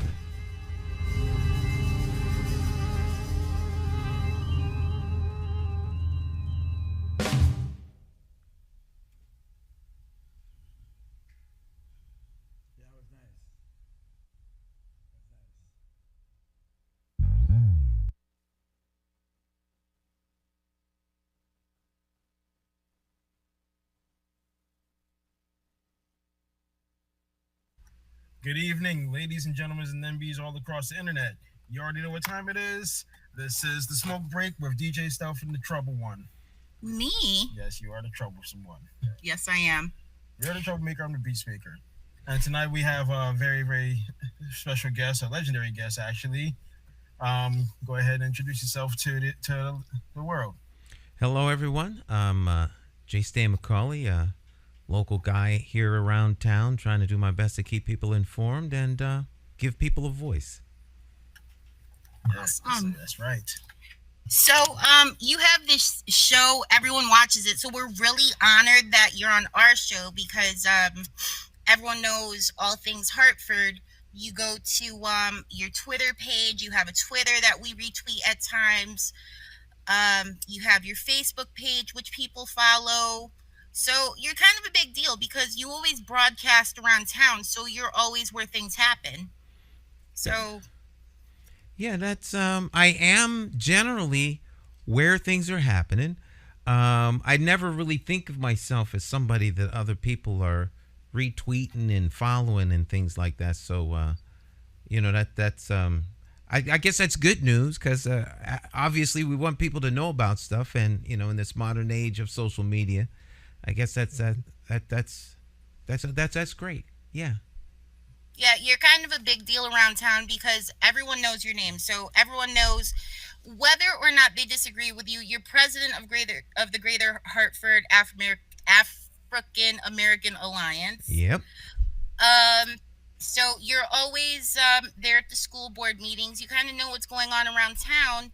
And I know you've ran for mayor a couple times. Yes. And then this time you were kind of standing on the sidelines, and then you decided to run for mayor again.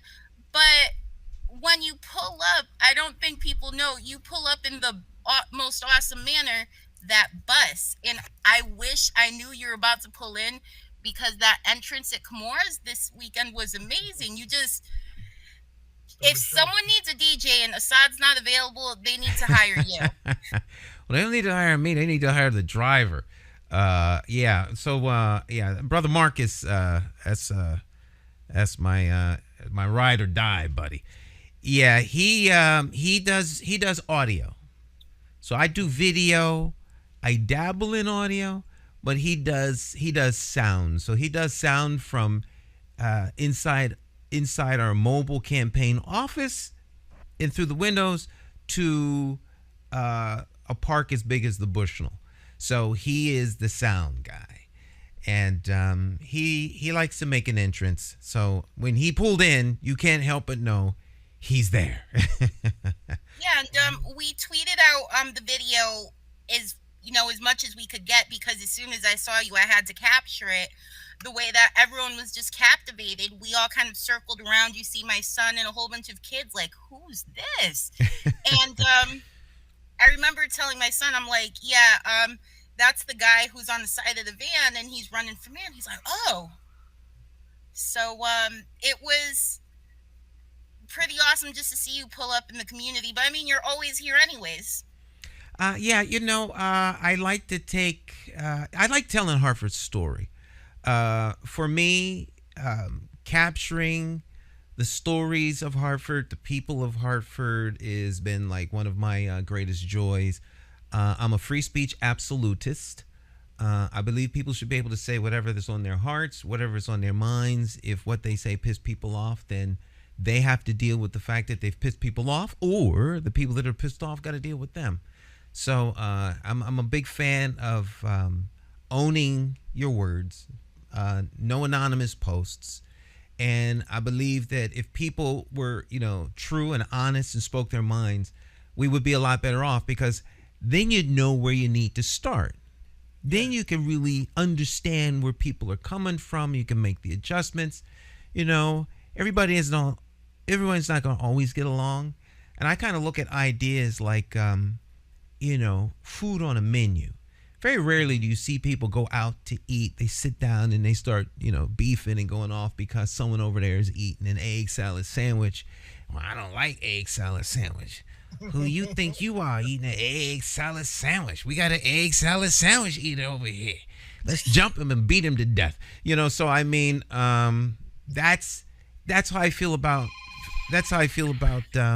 about free speech. Golden rule number 1 when broadcasting: turn off phone. I should know better. You know what? It happens to the best of us. It happens to the best, so it had to happen to me, right? No, I'm just joking. But ideas that people have, I think, help people grow. And we're not all supposed to have the same ideas. And to me, true diversity is when you have diversity of thought. And so I like to surround myself with people who disagree with me, because then I find I grow. The reason I probably disagree is because my point of view is ignorant of the other person. So how can they help me better understand the world? How can they better help me understand myself? So I've been giving people voice for over 40 years. I go out and I videotape and give people voice. I generally do it on my own dime because, I consider myself a blessed individual, and I think blessed people owe it to be a blessing to other people. So, yeah. That's awesome. Yeah, because how can you really truly learn if everyone thinks exactly the same? Right. You need new ideas to bounce off of each other. Then both of you are creating something new that neither one of you thought of. Absolutely. And then if you I think the worst thing that people can do is to surround themselves with yes people. Oh, yes. Thank you. Yes. I've been saying that for the longest. That's like a disaster waiting to happen. You get tired of it, and you can't grow. And I mean, if you're smart enough, you get sick of it. Mm-hmm. And if you're not, then you just get this unchecked ego, and you're just gonna fall apart. Yeah, absolutely.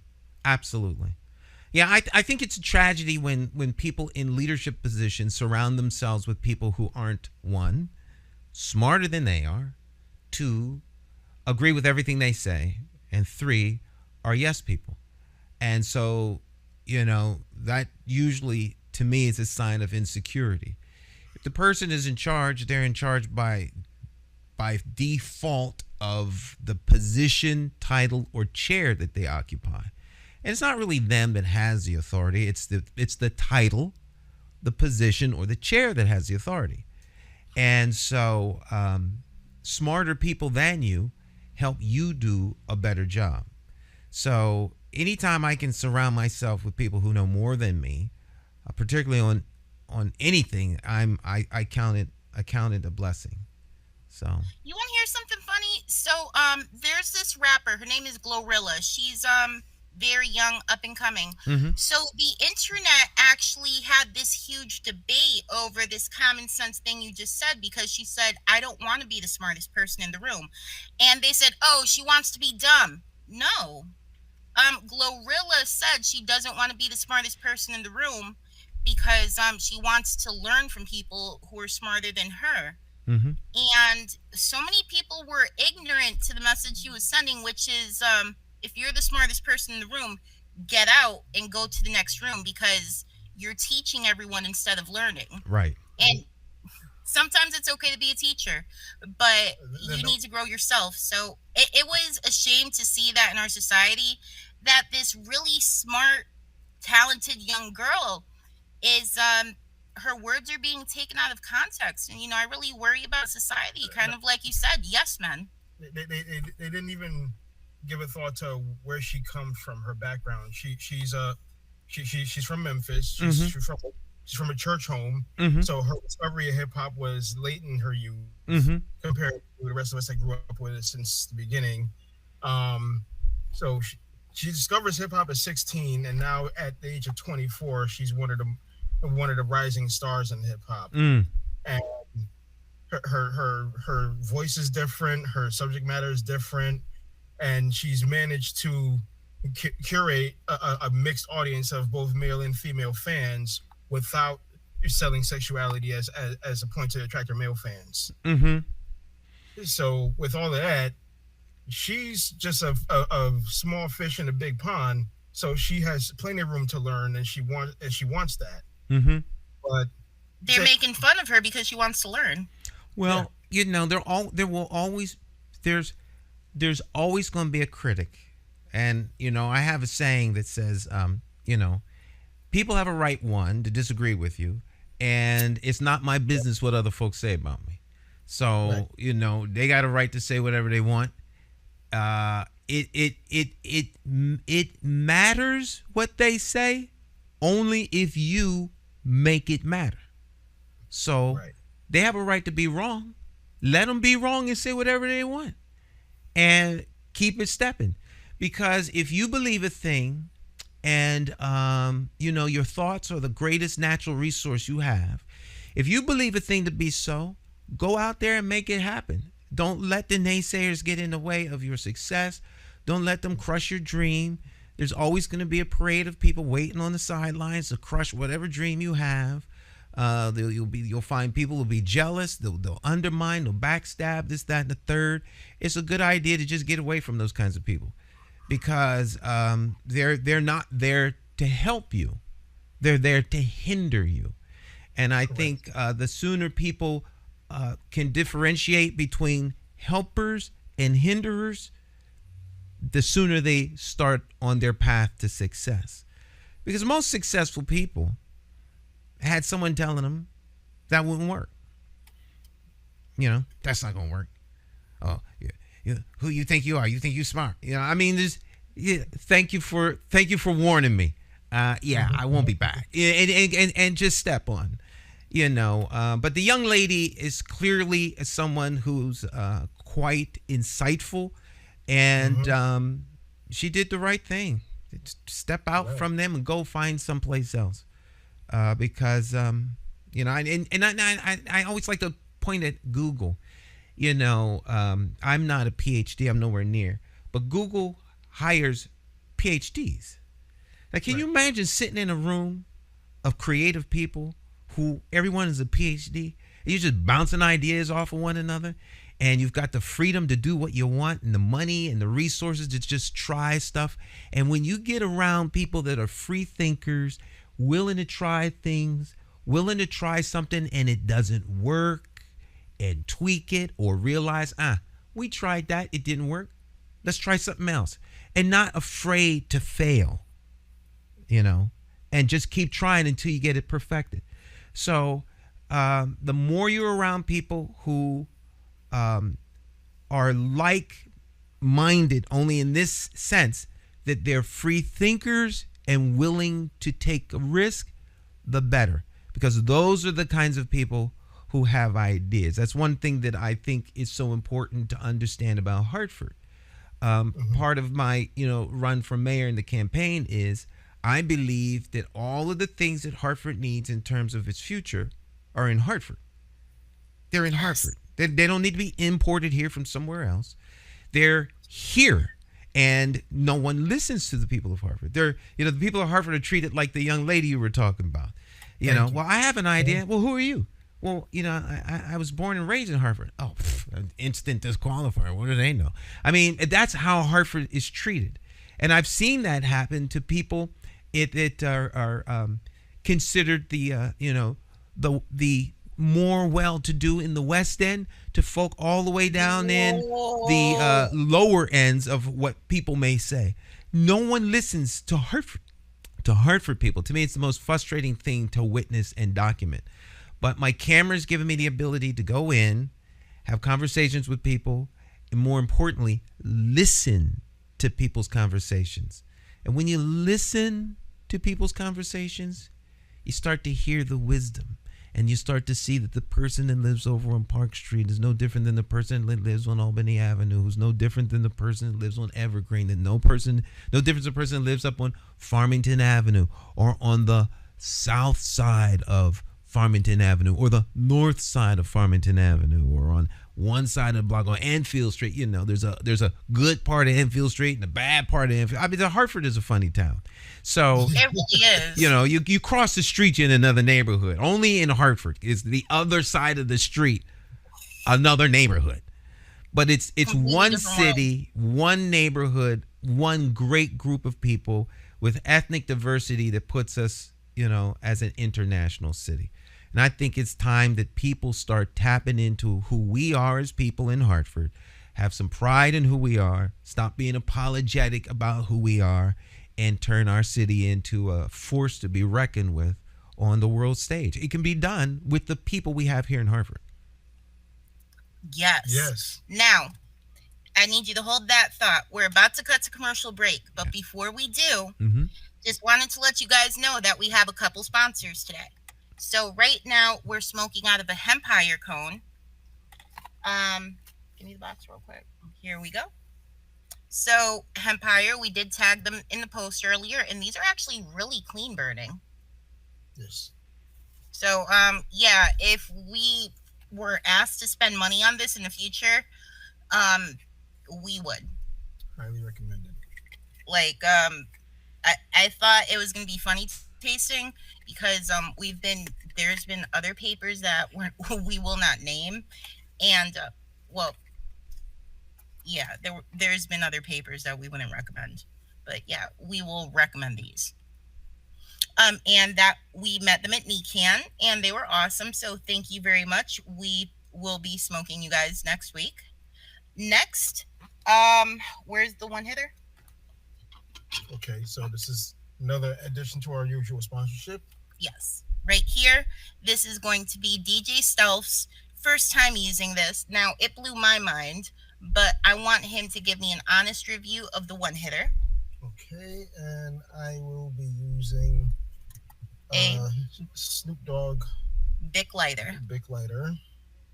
That's the man right there. And thank you very much, Bic, for the lighter. And we did get our pick of Snoop Dogg lighters. So.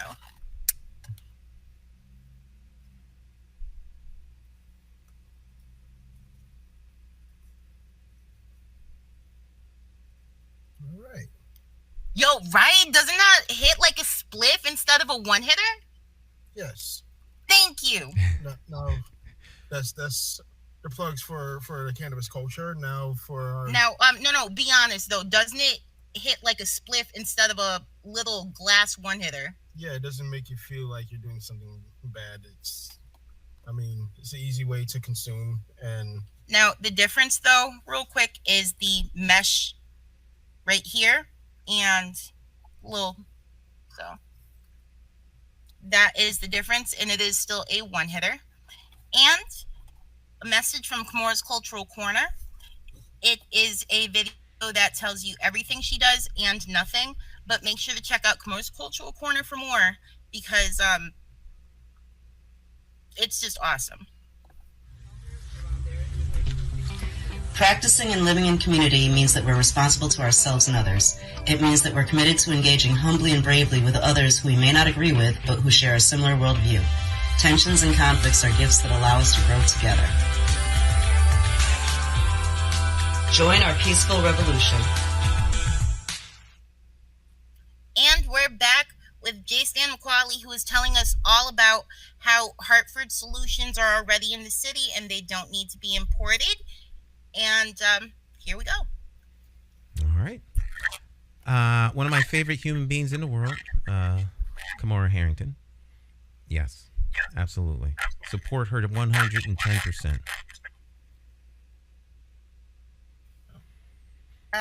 Hold on. Is that the static on mine or yours? Yours. Oh boy, should we switch? Can you hear me? We're having audio difficulties. Yeah, we can hear you though. Do you hear static on your end from us? No. Okay. Okay. Leave any comments below if you hear static. Okay. And just go ahead. Okay. So the situation with Hartford's brain trust, those would be those individuals who I guess sit in the high towers to determine whether or not they actually want to listen to the small little people like us. And I've had opportunity to have my cameras in their presence as well. And one of the things I think is interesting is there seems to be this idea or notion that somebody has to determine what is best for everybody else. And to me, I find that to be sad. But I think Hartford has come to a place where it's beginning to understand that it does have options, and that if the people come together and rally and start to believe in one another and lift one another up, that together Hartford can rise. And it's interesting that you played that little piece about Kamora's Cultural Corner, because her piece spoke to what we were just kind of like talking about, where there's cultural humility and people that don't agree coming together and hearing one another. I think when you find communities where there is a thriving communities, they've already overcome that challenge. And Hartford's been a city of silos for so long that people find comfort in their own little silo or echo chamber where they talk back and forth about the things that are near and dear to them and in the silo, but they don't get along with people outside the silo. So until we work together to move things forward, we're not going to get far. I can't hear you. I can't hear you guys.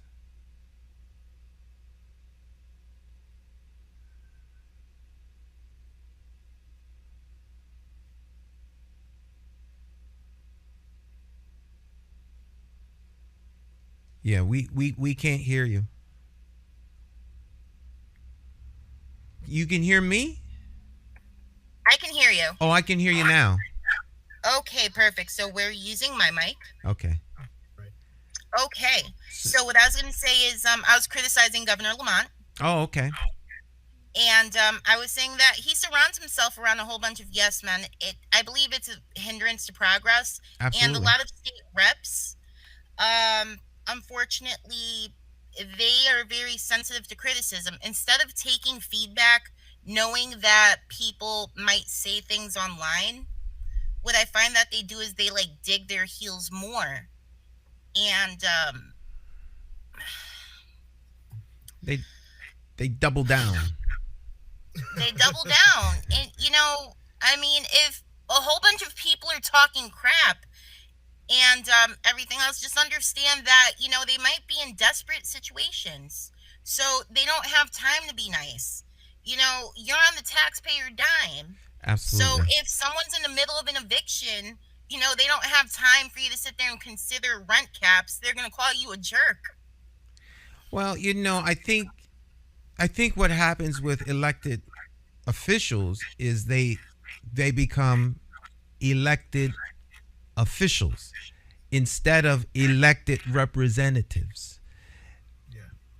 Our system is designed that we have people who represent us, but they still work for us. And that little teeny part they forget. They are our representatives. Of course, now as a candidate for mayor, I am applying to have the executive seat in the city. I'm applying for a job.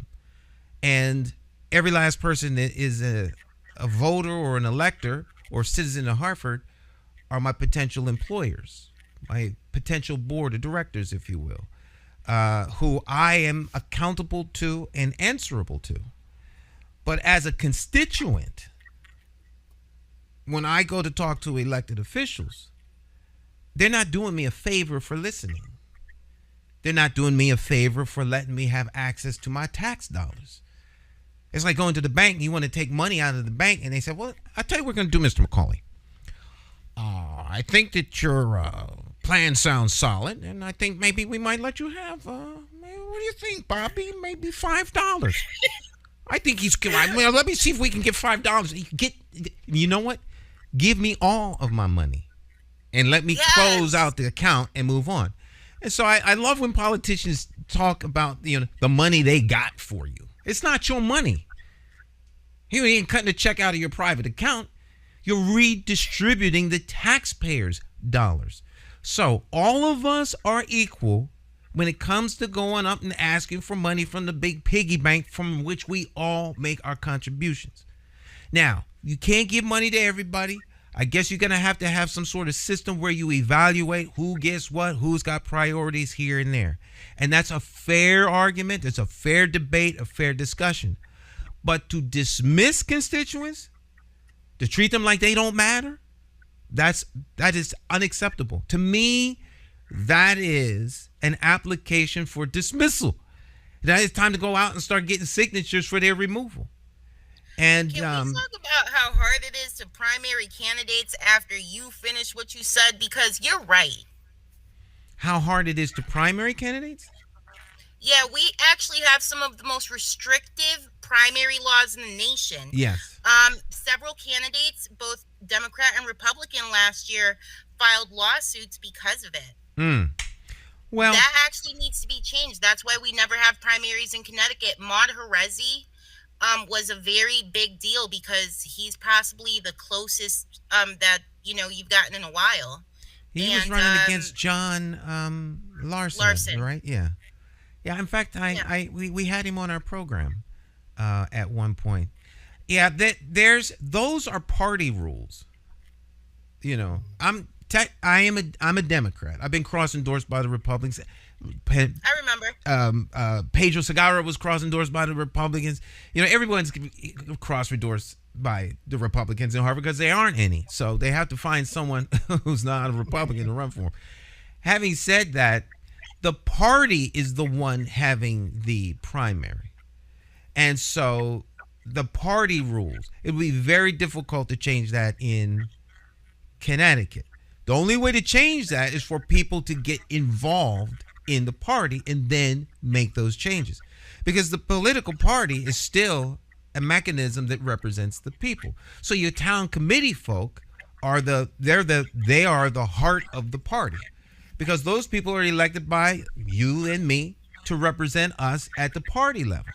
So people need to have far more conversations with their town committee folk so that their town committee people understand more that they're accountable to you, the electorate, than they are the party bosses. All right. And so all government is local. It really does work from the ground up.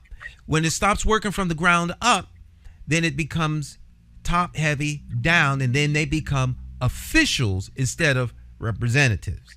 So it's easy to take back. If that's the change people want, they have to be involved, and they got to go to the different meetings that they have. They got to go to when they have town committee meetings, they have to show up at those things. They got to show up at city council meetings. They got to show up at Board of Education meetings, because all of those people in your absence will do what they think is best.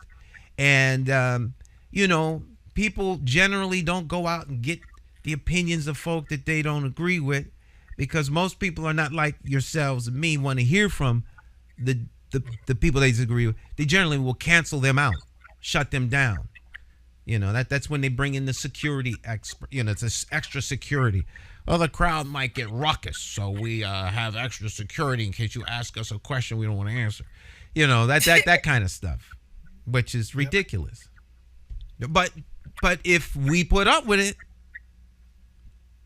we have the government we voted for, therefore we have the government we deserve, because we could always vote them out. And that voting amount has to be followed with action. It's not something people can say. It's something people have to demonstrate. So to me, no one should run unopposed. Nobody. I don't care who they are. No one should run unopposed. So after I win in November, I should be challenged. I should be challenged. I'm never good enough that someone doesn't need to challenge me. No one is. And so that's something that they have to prove on an ongoing basis. And you get to do that every 4 years in Harvard. Once upon a time it was every 2 years, but since the strong mayors come around, every 4 years they should be challenged. That's how you keep them in check. Because if you don't keep them in check, it doesn't really matter who it is. In time, people become people. And if you don't keep them accountable, then they will become out of control. And in my opinion, accountable means consequence. There's no such thing as accountability without consequence. So if someone does something, it's not personal. We got to put you in check, right? We got a hard check. So, there has to be, there has to be a level of humility for those who are in positions of leadership. If they don't show it naturally, then you bring it out of them the old-fashioned way. Show up with some signs. stand out in front of their house, and then don't let them bamboozle you with false promises, and don't let them get away with not delivering when they tell you something. That's how you hold these people in check. When I did that. Well, you won't be arrested when you stand in front. Well, first of all, there won't be no need for you to stand in front of my house. However, if you choose to do so, you will not be arrested for exercising your free speech. Yeah, and I mean, I just wanted to spark a conversation, Matt Ritter.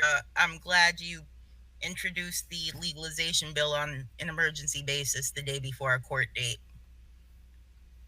Is that? It was like, I guess a no harm, no foul, because he didn't pursue charges. So, we kind of smoked weed in front of his house on the sidewalk and were arrested for it. Well, for trespassing. Trespassing. Well, yeah. I can see where certain people will do these things. That doesn't mean that. So did he go all the way with the? Did he? How did it end up? So, the charges were dropped. He didn't want to pursue them, and he introduced the legalization bill on an emergency basis the day before our court dates. Oh, so your action worked. Yeah, and it was mostly an action for homegrown, and we wanted equity in the bill. So, those dollars in cannabis, they should go to us. They should go to the hood kids. They should go to the people that went to jail for this. We need to release all of them. It should go to the people that were most impacted, not to some general fund. I would agree with you on that. I mean, if you're going to bring cannabis to a place where it's legal, as it is, then the people who were most impacted from it should be the first in line to receive the benefit of it. The fight for legalization of cannabis in my orbit goes to Cliff Thornton, who's, I don't know if you all are familiar with Cliff. He ran for governor a couple times here in Hartford, but he was one of the early warriors here in Hartford area and across the country. And if you took the profit out of the illegal underground market and put those profits where they could bear the most use, you'd change a lot of the things that are wrong within the society in terms of the violence, and you would undercut some of the the monies of the people who are making hundreds of millions of dollars, who use those who are on the street level, and wind up making hundreds of millions of dollars off of them every which way but sundown, and then they wind up in jail for something that no one else is serving time for. So yeah. Now that you mentioned that, you reminded me kind of Ronald Reagan, right? So my goal is to own a dispensary with my family. I want to change the law to where it's equitable enough, and whatever. I'm also social equity applicable, but I want to be a bigger drug dealer than Ronald Reagan. Well, Reagan was pretty big, and not as big as the Sackler family, but Yeah. Yeah, that's true. You got to be big enough to buy an insurance company. There you go, the old-fashioned way, right? Yes. But yes, Ollie North. I remember that whole thing. Yes, I was. You and I were born the year that it was like really going on. Yeah, I was. I remember it like it was yesterday. The whole. I'm 63, so I remember all of that. In fact, during that whole Iran-Contra controversy, the Jimmy Swaggart issue came up, and it served as a great distraction.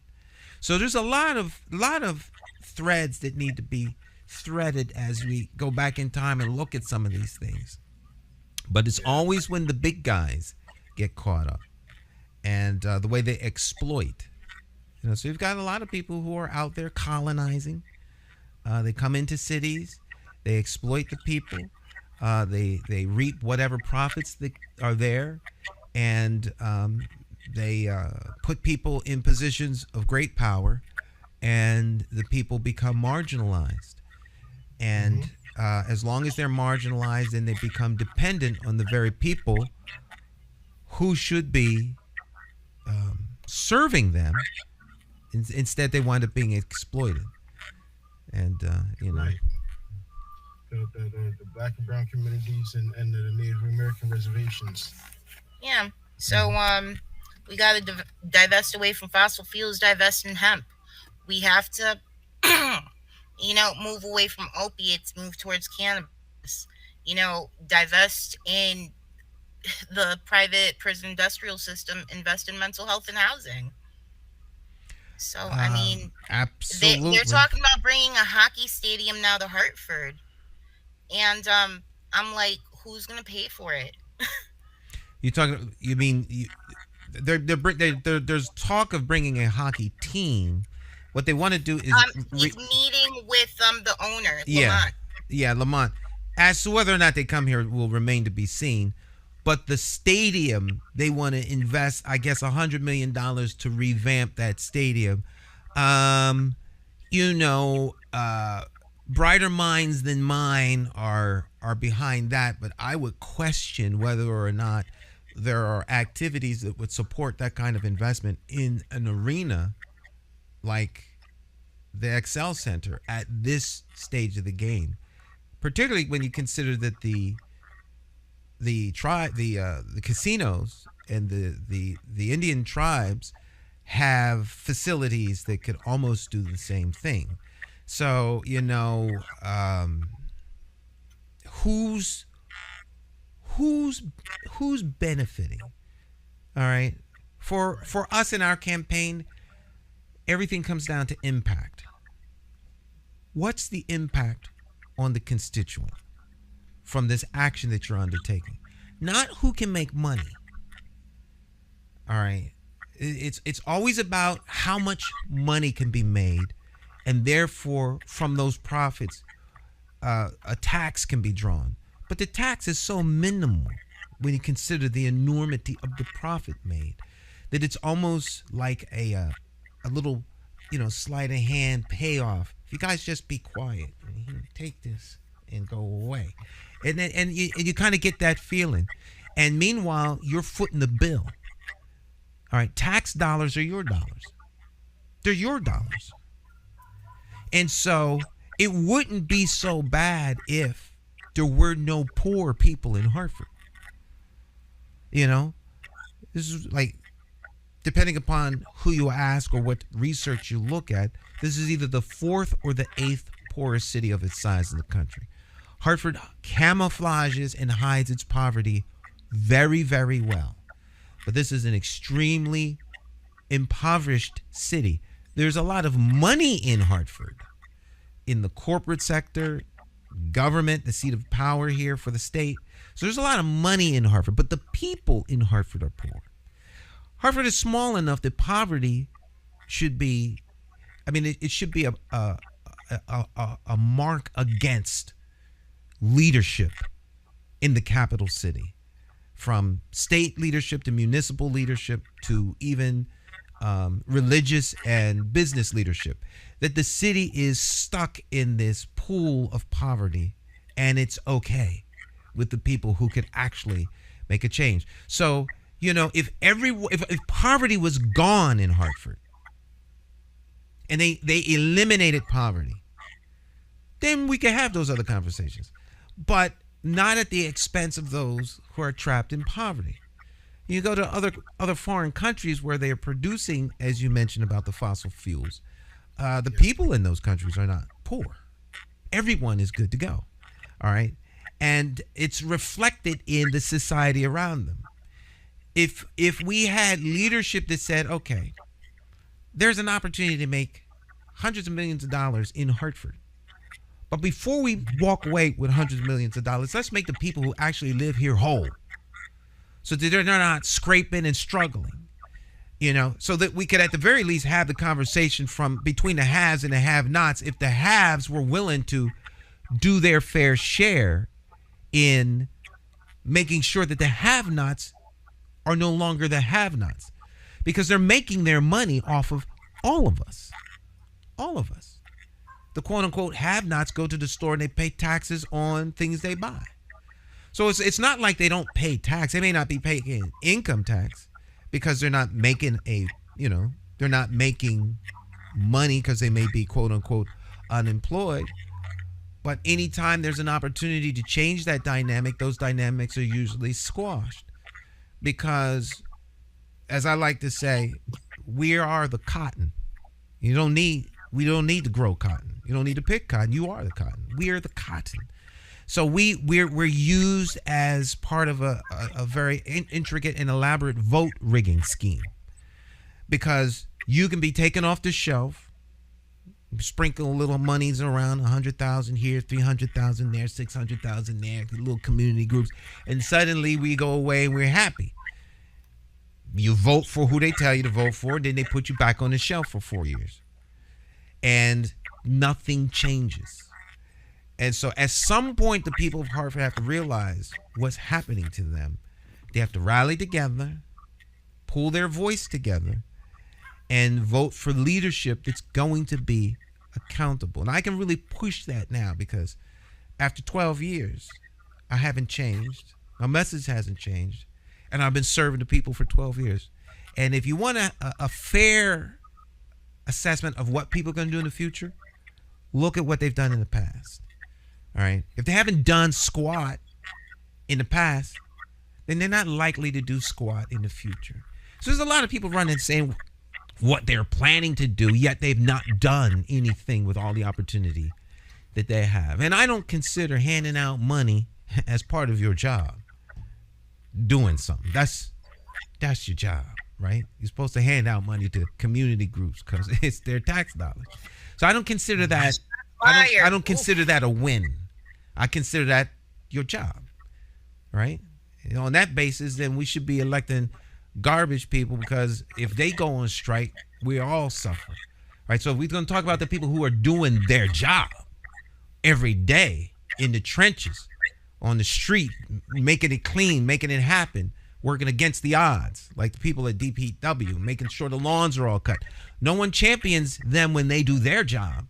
Yet politicians want to run around talking about what they did. Like, that's your job.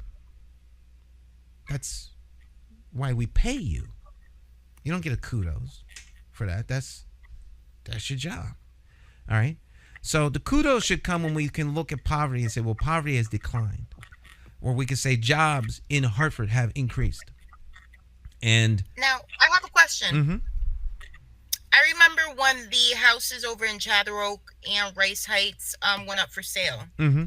I was 18 years old, and God, I wish I applied for a home loan at the time because I think I would have gotten approved because credit was very loose back then. And the houses were selling between $11,000 to $75,000. When adjusted for inflation, right now in today's dollars, that's between $18,000 to $124,000. Mm-hmm. So when adjusted for inflation, that's still extremely low. And that area, me being a Chatham Oak kid, I remember how it used to be.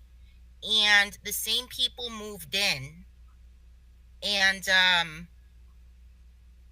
you see how it is now compared to the 80s and 90s. Mm-hmm. Do you feel it was intentional that they didn't do that in the north end of Hartford and instead made a whole bunch of rentals?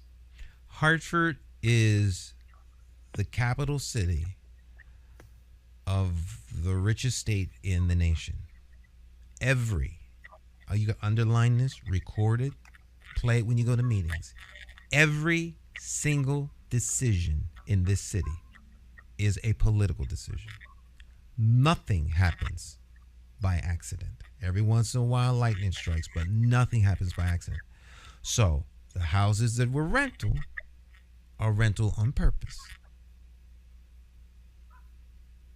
Clearly. Do you think they should encourage more home ownership and, in a matter of racial equity, maybe seek to do the same thing in the north end and expand it compared to what they're doing now? Because look at the same people from Chatham Oak, and beautifully manicured lawns. Well, there's kids playing outside. Yeah, there's a lot to be said for home ownership because, of course, it's now yours. I think there should be every opportunity made possible for home ownership, particularly first-time ownership, because it's an investment into the community. That does come with some challenges because everyone can't afford a home. So what happens to the person that needs to rent or the person that doesn't want to own a home? A lot of people don't want to own homes because, I'm not gonna throw cold water on the idea of home ownership, but having owned 2 homes, I rent. In my mind, I'm good. I don't never want to own another home because the home owns me. I like to be able to, folk get funky, neighbor starts walking around upstairs or something like that. I'm that guy that moves. I don't get into neighbor wars. I'll move in a heartbeat. You can't move from your house when your neighbor's going off. But I digress. I think that there should definitely still be affordable housing. You're absolutely right. Right. So I think the way around what you do is you encourage development where there are houses being built that are affordable in terms of the capacity and the ability to purchase. There are plenty of people making enough money that they can own homes in Hartford. There's a tract of houses that have been built over behind Calvin D. Anderson that have that very thing that I'm talking about in mind. In fact, we had the developer as a guest on our program. Those are homes that people can afford, as opposed to quote unquote what we've come to know as affordable housing, because affordable housing is very subjective. Depending upon what group you're talking about, it could be very affordable. Most of the houses in Hartford are affordable to the people moving up here from Manhattan. All right. But for the people here, they're not houses that they can afford. And so we have to be very intentional on the words that we use because they send mixed messages. Then you have people who are building things like, let's say, I won't pick on the tenant, but if we were going to pick on somebody, it would be some institution or building like that. And they're going to have set aside a couple of houses for people who are impacted by poverty. The problem is that if it's a HUD house, HUD has bare minimums standards for what they will allow. So you have a facility that has quote unquote affordable housing, but the units don't qualify to be supplemented by HUD. So therefore, they're automatically eliminated. So people come in here, they talk about what they want to do, but then there's no intention to make what the expectation is on the people that are hearing this a reality. Now the thing is built, and then it turns into an oh well. So yes, there needs to be houses that people can afford. Those houses need to be built with intention. They need to be built with an idea that we're going to set these properties aside for individuals who have been impacted historically by poverty. It isn't something that's available to everybody because everybody is not in this place where they need to have this kind of assistance. So there has to be a clear intentionality around crafting legislation that is going to be able to help people get first-time homes in areas where they're comfortable living. Everybody doesn't want to move out to Torrington or out to Barkhamsted or something like that. I want to live right here in Hartford. House, I would sell it. Right. I would not live out in that shit. Right, the end of my block. At the end of my block is Park Street. All right. On the other end of my block is the Bushnell. So I like my community. I like my neighborhood. I don't want to move out of Hartford to somewhere else. I want to be right here where I am. So there should be opportunities here for the people who are right here in Hartford. And to me, that is why you have representatives in government, to help move those agendas forward and to come up with ways that we can make things happen as opposed to stand in the way of making things happen. There she is. She's back. All right, there's some pretty fancy technology going on there. Yeah, My laptop died. That's okay. You guys are pretty quick on that. The switch over would be seamless. The folk, I should stop talking about it because no one knows what's going on. So we just keep it rolling. Well, I mean, no. People see it, and we're we just very switch over. open about everything. Yeah, because we're not perfect. Part of my activism is actually I mess up. Sometimes ghetto as hell. I'm a single mom. My inspiration is Erica Garner. One day Erica Garner would be cussing somebody out. The next day she's out there protesting. Mm-hmm. So she was a single mom. She publicly grieved. She never hid any of it. Mm-hmm. She was an honest person, and I'm like, you know what? I'm a hot mess. But I'm funny online sometimes, and I'm not afraid to, trip and fall during a protest, live streaming and continue doing what I'm doing, or give Senate testimony because, even if I make mistake, so what? I was the only parent one time on Senate testimony who had a child with autism, so I could describe the experience. Everyone else was a doctor or a lobbyist. Mm-hmm. And that really hit me that, like, wow, I was the only representation, and I could tell you the exact waitlist time, something that no one else on the call, including the DSS commissioner, could answer. So, I let people know that I mess up all the time. I'm not perfect. I'm uploading a video tonight of a trip and fall I did because I just kept running to go videotape police. I don't care. I'm not perfect, and I want people to just go ahead and have that confidence to do what they do, because if I'm gonna mess up, I don't care. Neither should you. Just go ahead and do it. Just keep on trucking. And everybody's show has a contrast, so here I am, the perfectionist, the performer. I hide my mess all the time. Hi. Well, he's a DJ. Yes, I'm a DJ. I'm a musician, but I'm also a product of the Urban League program at Weaver Neighborhood Bridges. Shout out to Don Hancock, Trey Jameson, and all the leaders that was there. DJ London, rest in peace. So many names, so many figures that I was kind of under their wing as a teenager at Weaver. So that's what brings me into this kind of atmosphere where I'm on a podcast talking to politicians while I'm blazing herb.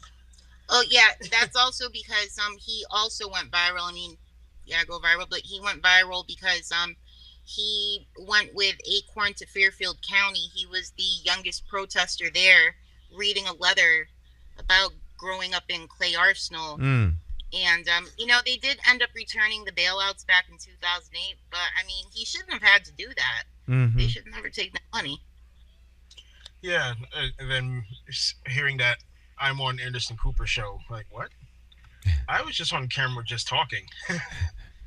I'm on Anderson Cooper. I'm on every newspaper in the country, and then two or three more newspapers out of the country. I'm in a book. I'm in a thesis somewhere in Spain at the university. It's weird. A 24-year-old kid that grew up in the North End, the firstborn Connecticut baby in my family. Well, why not you, as they say? Right? Exactly. For such a time Why as not? that. For such a time as that, were you prepared? Absolutely. Yeah. You find the one intellectual from the environment that I'm from that can articulate where me and my peers grew up. Mm-hmm. Mm-hmm. Yeah, I mean, I don't really think any of us, me or him, were prepared for this. I mean, people walk up all the time like, oh, I saw you on Senate testimony. I love what you're doing. It's like, yo, I hate what I do because, yeah, I might be good at it, but I feel like, solutions are common sense and we shouldn't have to fight our government. So I get kind of resentful sometimes when I keep having to show up to the Capitol like, why aren't y'all listening? Well, you do. Unfortunately, you do. I wouldn't say. I would say don't think of it as fighting them. Think of it as keeping them under control. Because if you don't, they will do what they want, and they're not there for that reason. And it is so important that people get involved. You are an inspiration to people who see you go up there. And you already know that when you step into that room, everybody's looking at you. So command their attention, seize the moment, and speak from the heart. And that's how change happens. That's how change happens. Your voice does matter. There are a lot of people who want you to believe that it doesn't. Nothing could be further from the truth. Your voice matters. I noticed that so lobbyists feed lawmakers all day. But the moment that a constituent reaches out to them, I've seen Rob Sampson propose some real good breast cancer legislation because a constituent told him to, and he said constituent requested bill. And I'm like, so, and I hate this man's policies, and he proposed one good bill. Surprisingly enough. So, I mean, they all listen. And I noticed once you're from their district, that's the only time they really care. But more people do need to get involved, like you said. Yeah, the constituent is at the top of the political food chain. People don't realize that. You are a constituent. It's your government. It literally is your government. That's why I guess maybe that's one reason I'm so fair, I guess, if you could say.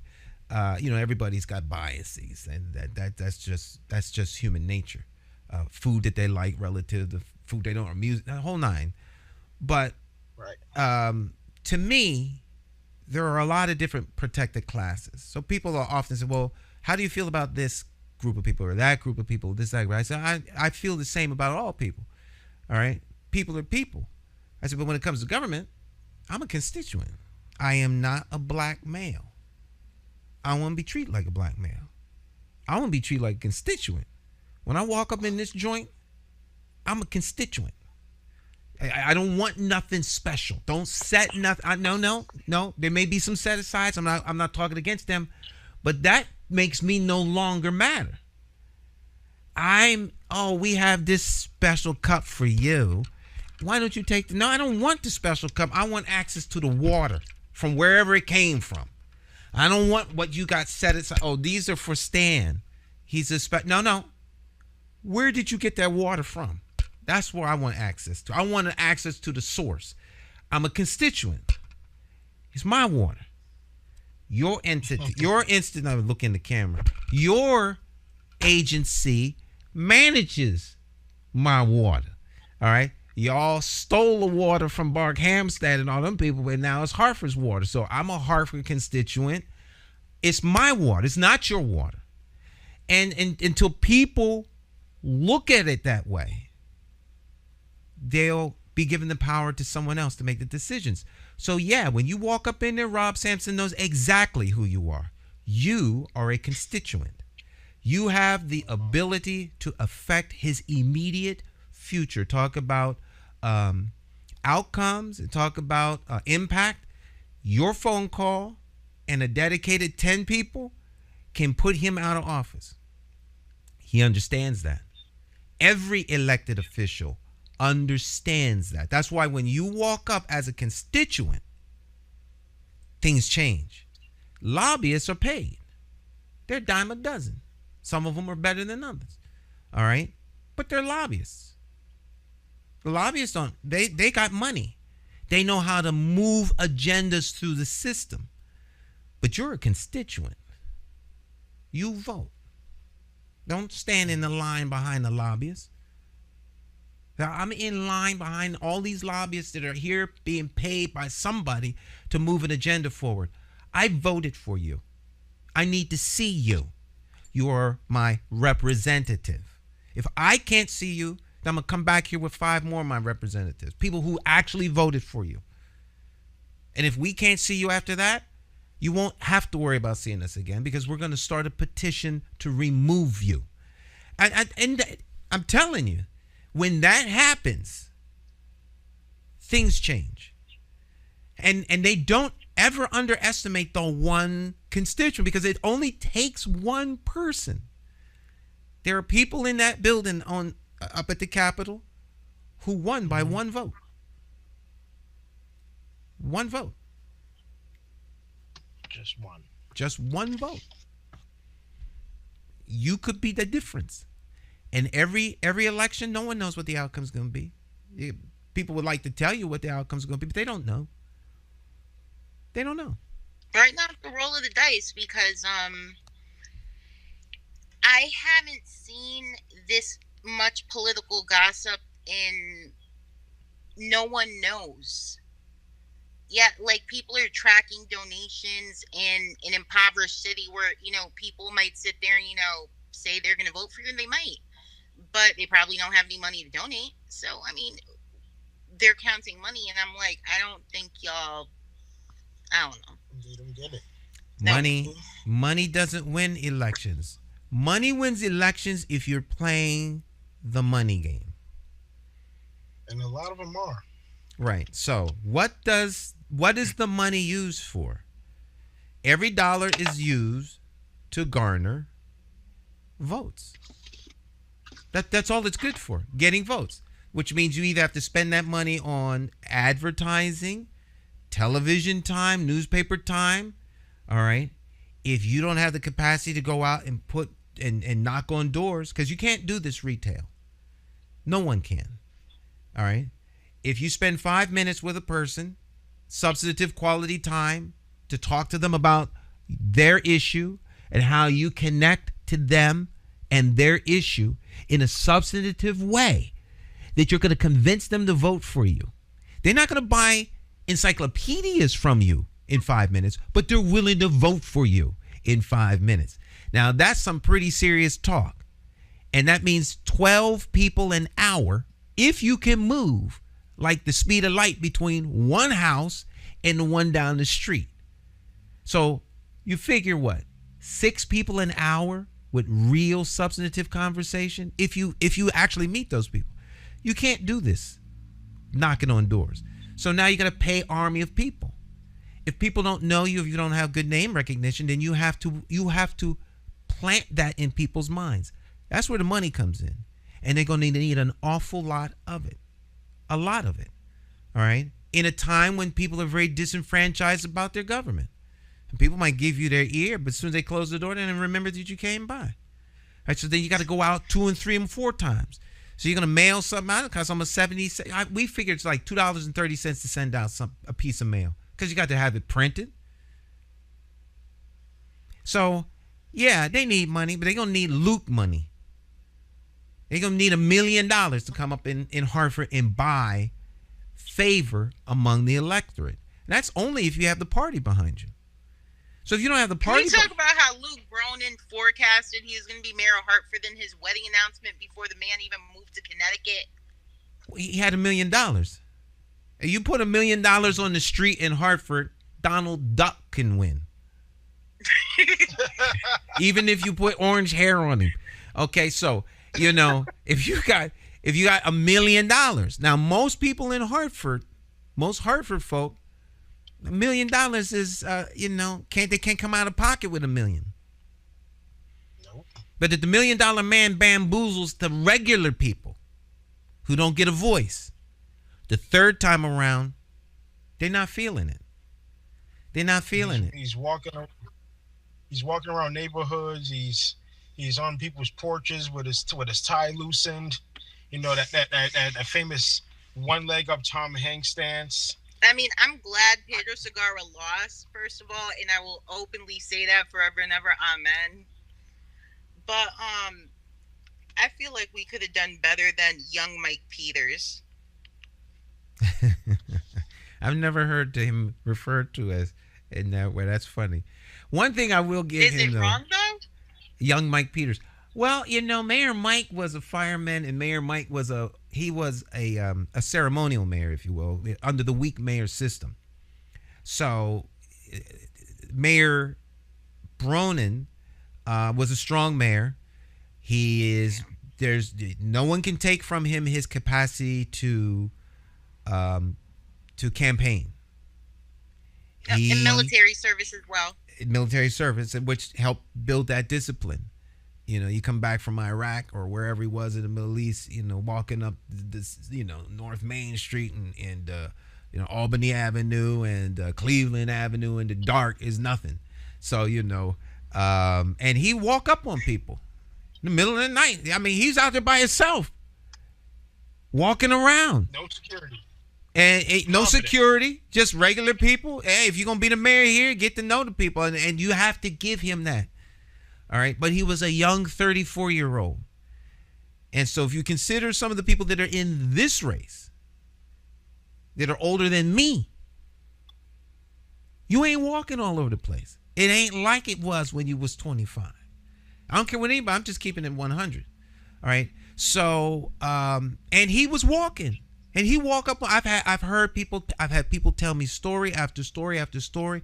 Folks is in the back of the house, sitting back there, getting their high on, finding that nice sweet space. And here come Luke, looking like FBI, walking up the driveway. Talk about this dude lucky he get beat down. He said, "Yo, man, don't let me interrupt you. Name's Luke Brunner. I'm running for mayor. Just want to come back here and shake your hand." And they were stunned. I hear story after story after story of how the mayor did that. But with $1 million on the street and the confidence to go out and do this and not have to worry about anything else and single focused with the help of the party behind you, he won. It's not theory. It's a fact. And he didn't do it just once. He did twice. All right. And he might have been able to do it a third time if he decided he wanted to run again. So now the playing field has been leveled. It's a wide open race. And anyone could win this. Particularly vulnerable are those, I look at the camera for the direct effect. Particularly vulnerable are those whose hubris is going to get in their way and they're going to stumble and trip because they think their money can buy the people of Hartford. To me, that is the height of insult if you think you can come up in here and run money through Hartford like it's a trailer park. Hartford's better than that. It deserves better than that. And that's why I'm running. That's fire. There we go. I get mad when people insult my city and my people. My people. I had to leave some Facebook groups alone because of that. Yo, can we talk about that $1,000 dinner? Where do you get your info from? I'll send you the flyer. You like some? It was $1,000. It was $1,000 a fucking plate for the mayoral campaign. Yeah. Something to drink? Some water? Yep. All of that tea. All right, now guys, we're gonna leave you with that. Make sure that you tune in next week. We're gonna, now make sure to check out Stan's page as well because he does have a show, so make sure to check out Stan's show as well. And we will see you next Wednesday. Thank you so much, Stan, for your time and for your dedication to Hartford. So before we sign off, I got a couple quick plugs. If you're in the New Haven area Sunday afternoon, myself and DJ Lee Majors will be at East Shore Park jamming together back to back. So come through 2 o'clock to 8 o'clock. Bring family, bring blankets, coolers. Come hang out and hear some good music in the park. Yes, and June 2nd, make sure to check out Kamara's Cultural Corner for the Lifted Labyrinth. And DJ Stuff does have a question for you, though. I ask every guest on the show two important questions. Because the current mayor does have a SoundCloud, and we have nation's only rap troubadour. So everyone else has a singer statewide. Hartford has the only rapper. So it's very important to know that because he is so talented. And the last time he went in front of city council, he actually supported everyone talking about housing, and he recited the poem. All right, 2 questions. Are you a fan of hip hop? I am. Go on.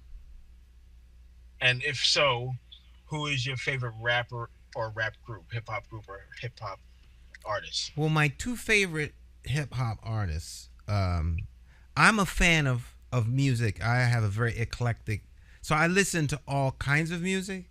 But I would be untruthful if I said, like, I sit and listen to hip hop all the time.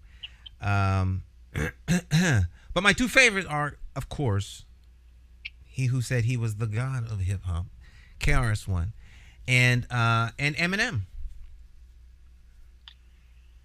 I'm a big I'm a big Eminem fan. It's hard to get through some of the cussing, but I like Eminem. I like his videos and I like his message. So, in fact, if you want to know I've posted this on my page over the years. I'm not afraid. So if you want to know where my mind is when I run, the words to that song is what I am singing to the rest of the candidates and the machine that thinks I can't win.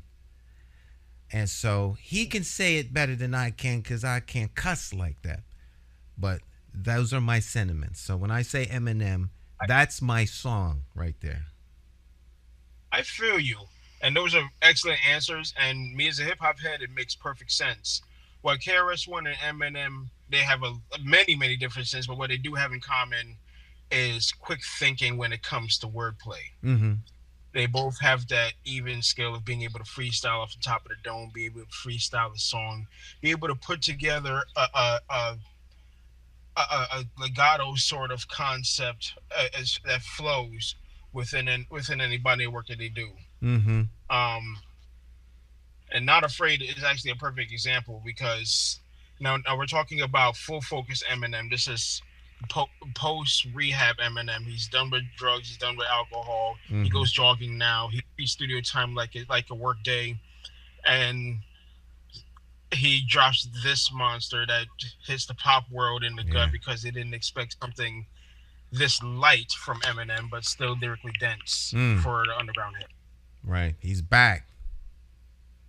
Not afraid. And KRS-One continues to make gold and platinum hits without any radio play, without any major promotion. Mm-hmm. And he's currently being produced by a Connecticut native that goes by the name Sun One. He's from New Haven. Shout out to Temple of Hip Hop. There we go. I got to get you on my program with Jonathan Small on a Monday to talk about hip hop because Jonathan is a big hip hop fan, and so I'm a music fan too. You might catch me listening to Rakim or Lil Durk one day, then you catch me listening to Norman Brown or Jeff Lober, Miles Davis. You might catch you listening to Third World. You might catch you listening to Todd Terry. So I have a very diverse musical palette, but hip hop being the generation that I grew up in as a man in his late 30s, culturally speaking, is very, very important to not just Black people, but American culture and the way the hip hop culture itself and aspects of it has influenced various parts of the world. Mm-hmm. Like in Japan, it's out to dance first before rapping ever came to shore. So their version of hip hop culture is different from ours, but it wouldn't happen without us in the beginning. And that changed Japan's culture, and it's happening all over the planet. And that's all because of some kids trying not to get in trouble in the South Bronx.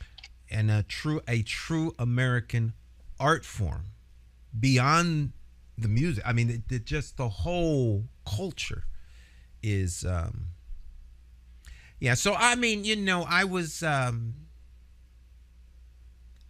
realized I was starting to get older when I DJ'd a party,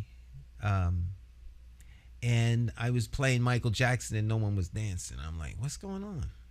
I was like 25, and then all the young kids was listening to hip hop, and I was like, what is this new music they're listening to? And then of course I was at the TV station. Lorna's Corner was on, and she had all of the hip hop stars, and so I started to have an appreciation and get into it a little bit more.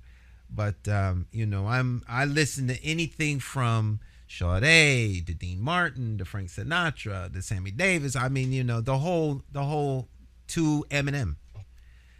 So I love music, and I love Hartford's arts scene. My favorite thing to capture and document are the artists here in Hartford. We have some of the best talent on the planet in this city. Yeah. All right. I'm also a talkaholic in recovery. I'm not doing well. I will be here all night if you let me. So, God bless you guys. Oh, no, we're about to head to Pig's Eye, so I'll see you later. All righty. Thank you for the opportunity to share with you, and love you guys and love your audience. I'll talk to you soon. Thank you. Bye-bye. Good night. Bye-bye. Bye.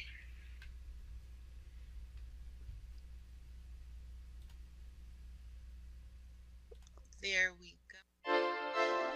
Hey, Hartford, Connecticut. I'm talking to you. I'm Corrine Blake, resident of Asylum Hill, and if I were the mayor of Hartford, I'd make sure that everyone in the education system knew about the community in which they work, the city in which they work. Because once you know about it, you begin to value the city and you begin to serve in that fashion. I'm really very passionate about education. I'm an early childhood educator, and so I wouldn't be doing any playing around with programming and getting help to the people who work in these areas. It has to be focused, well formatted, and supported. So that's like my biggest thing, because as my mother taught us many, many years ago in Jamaica, once you have education, that's one thing no man can take away from you. You may lose your money, you may lose your property, but once you are well educated, no one can take that from you. And if you have that, then we can build a viable city. Thank you. Look at your city, stop. Take a look around.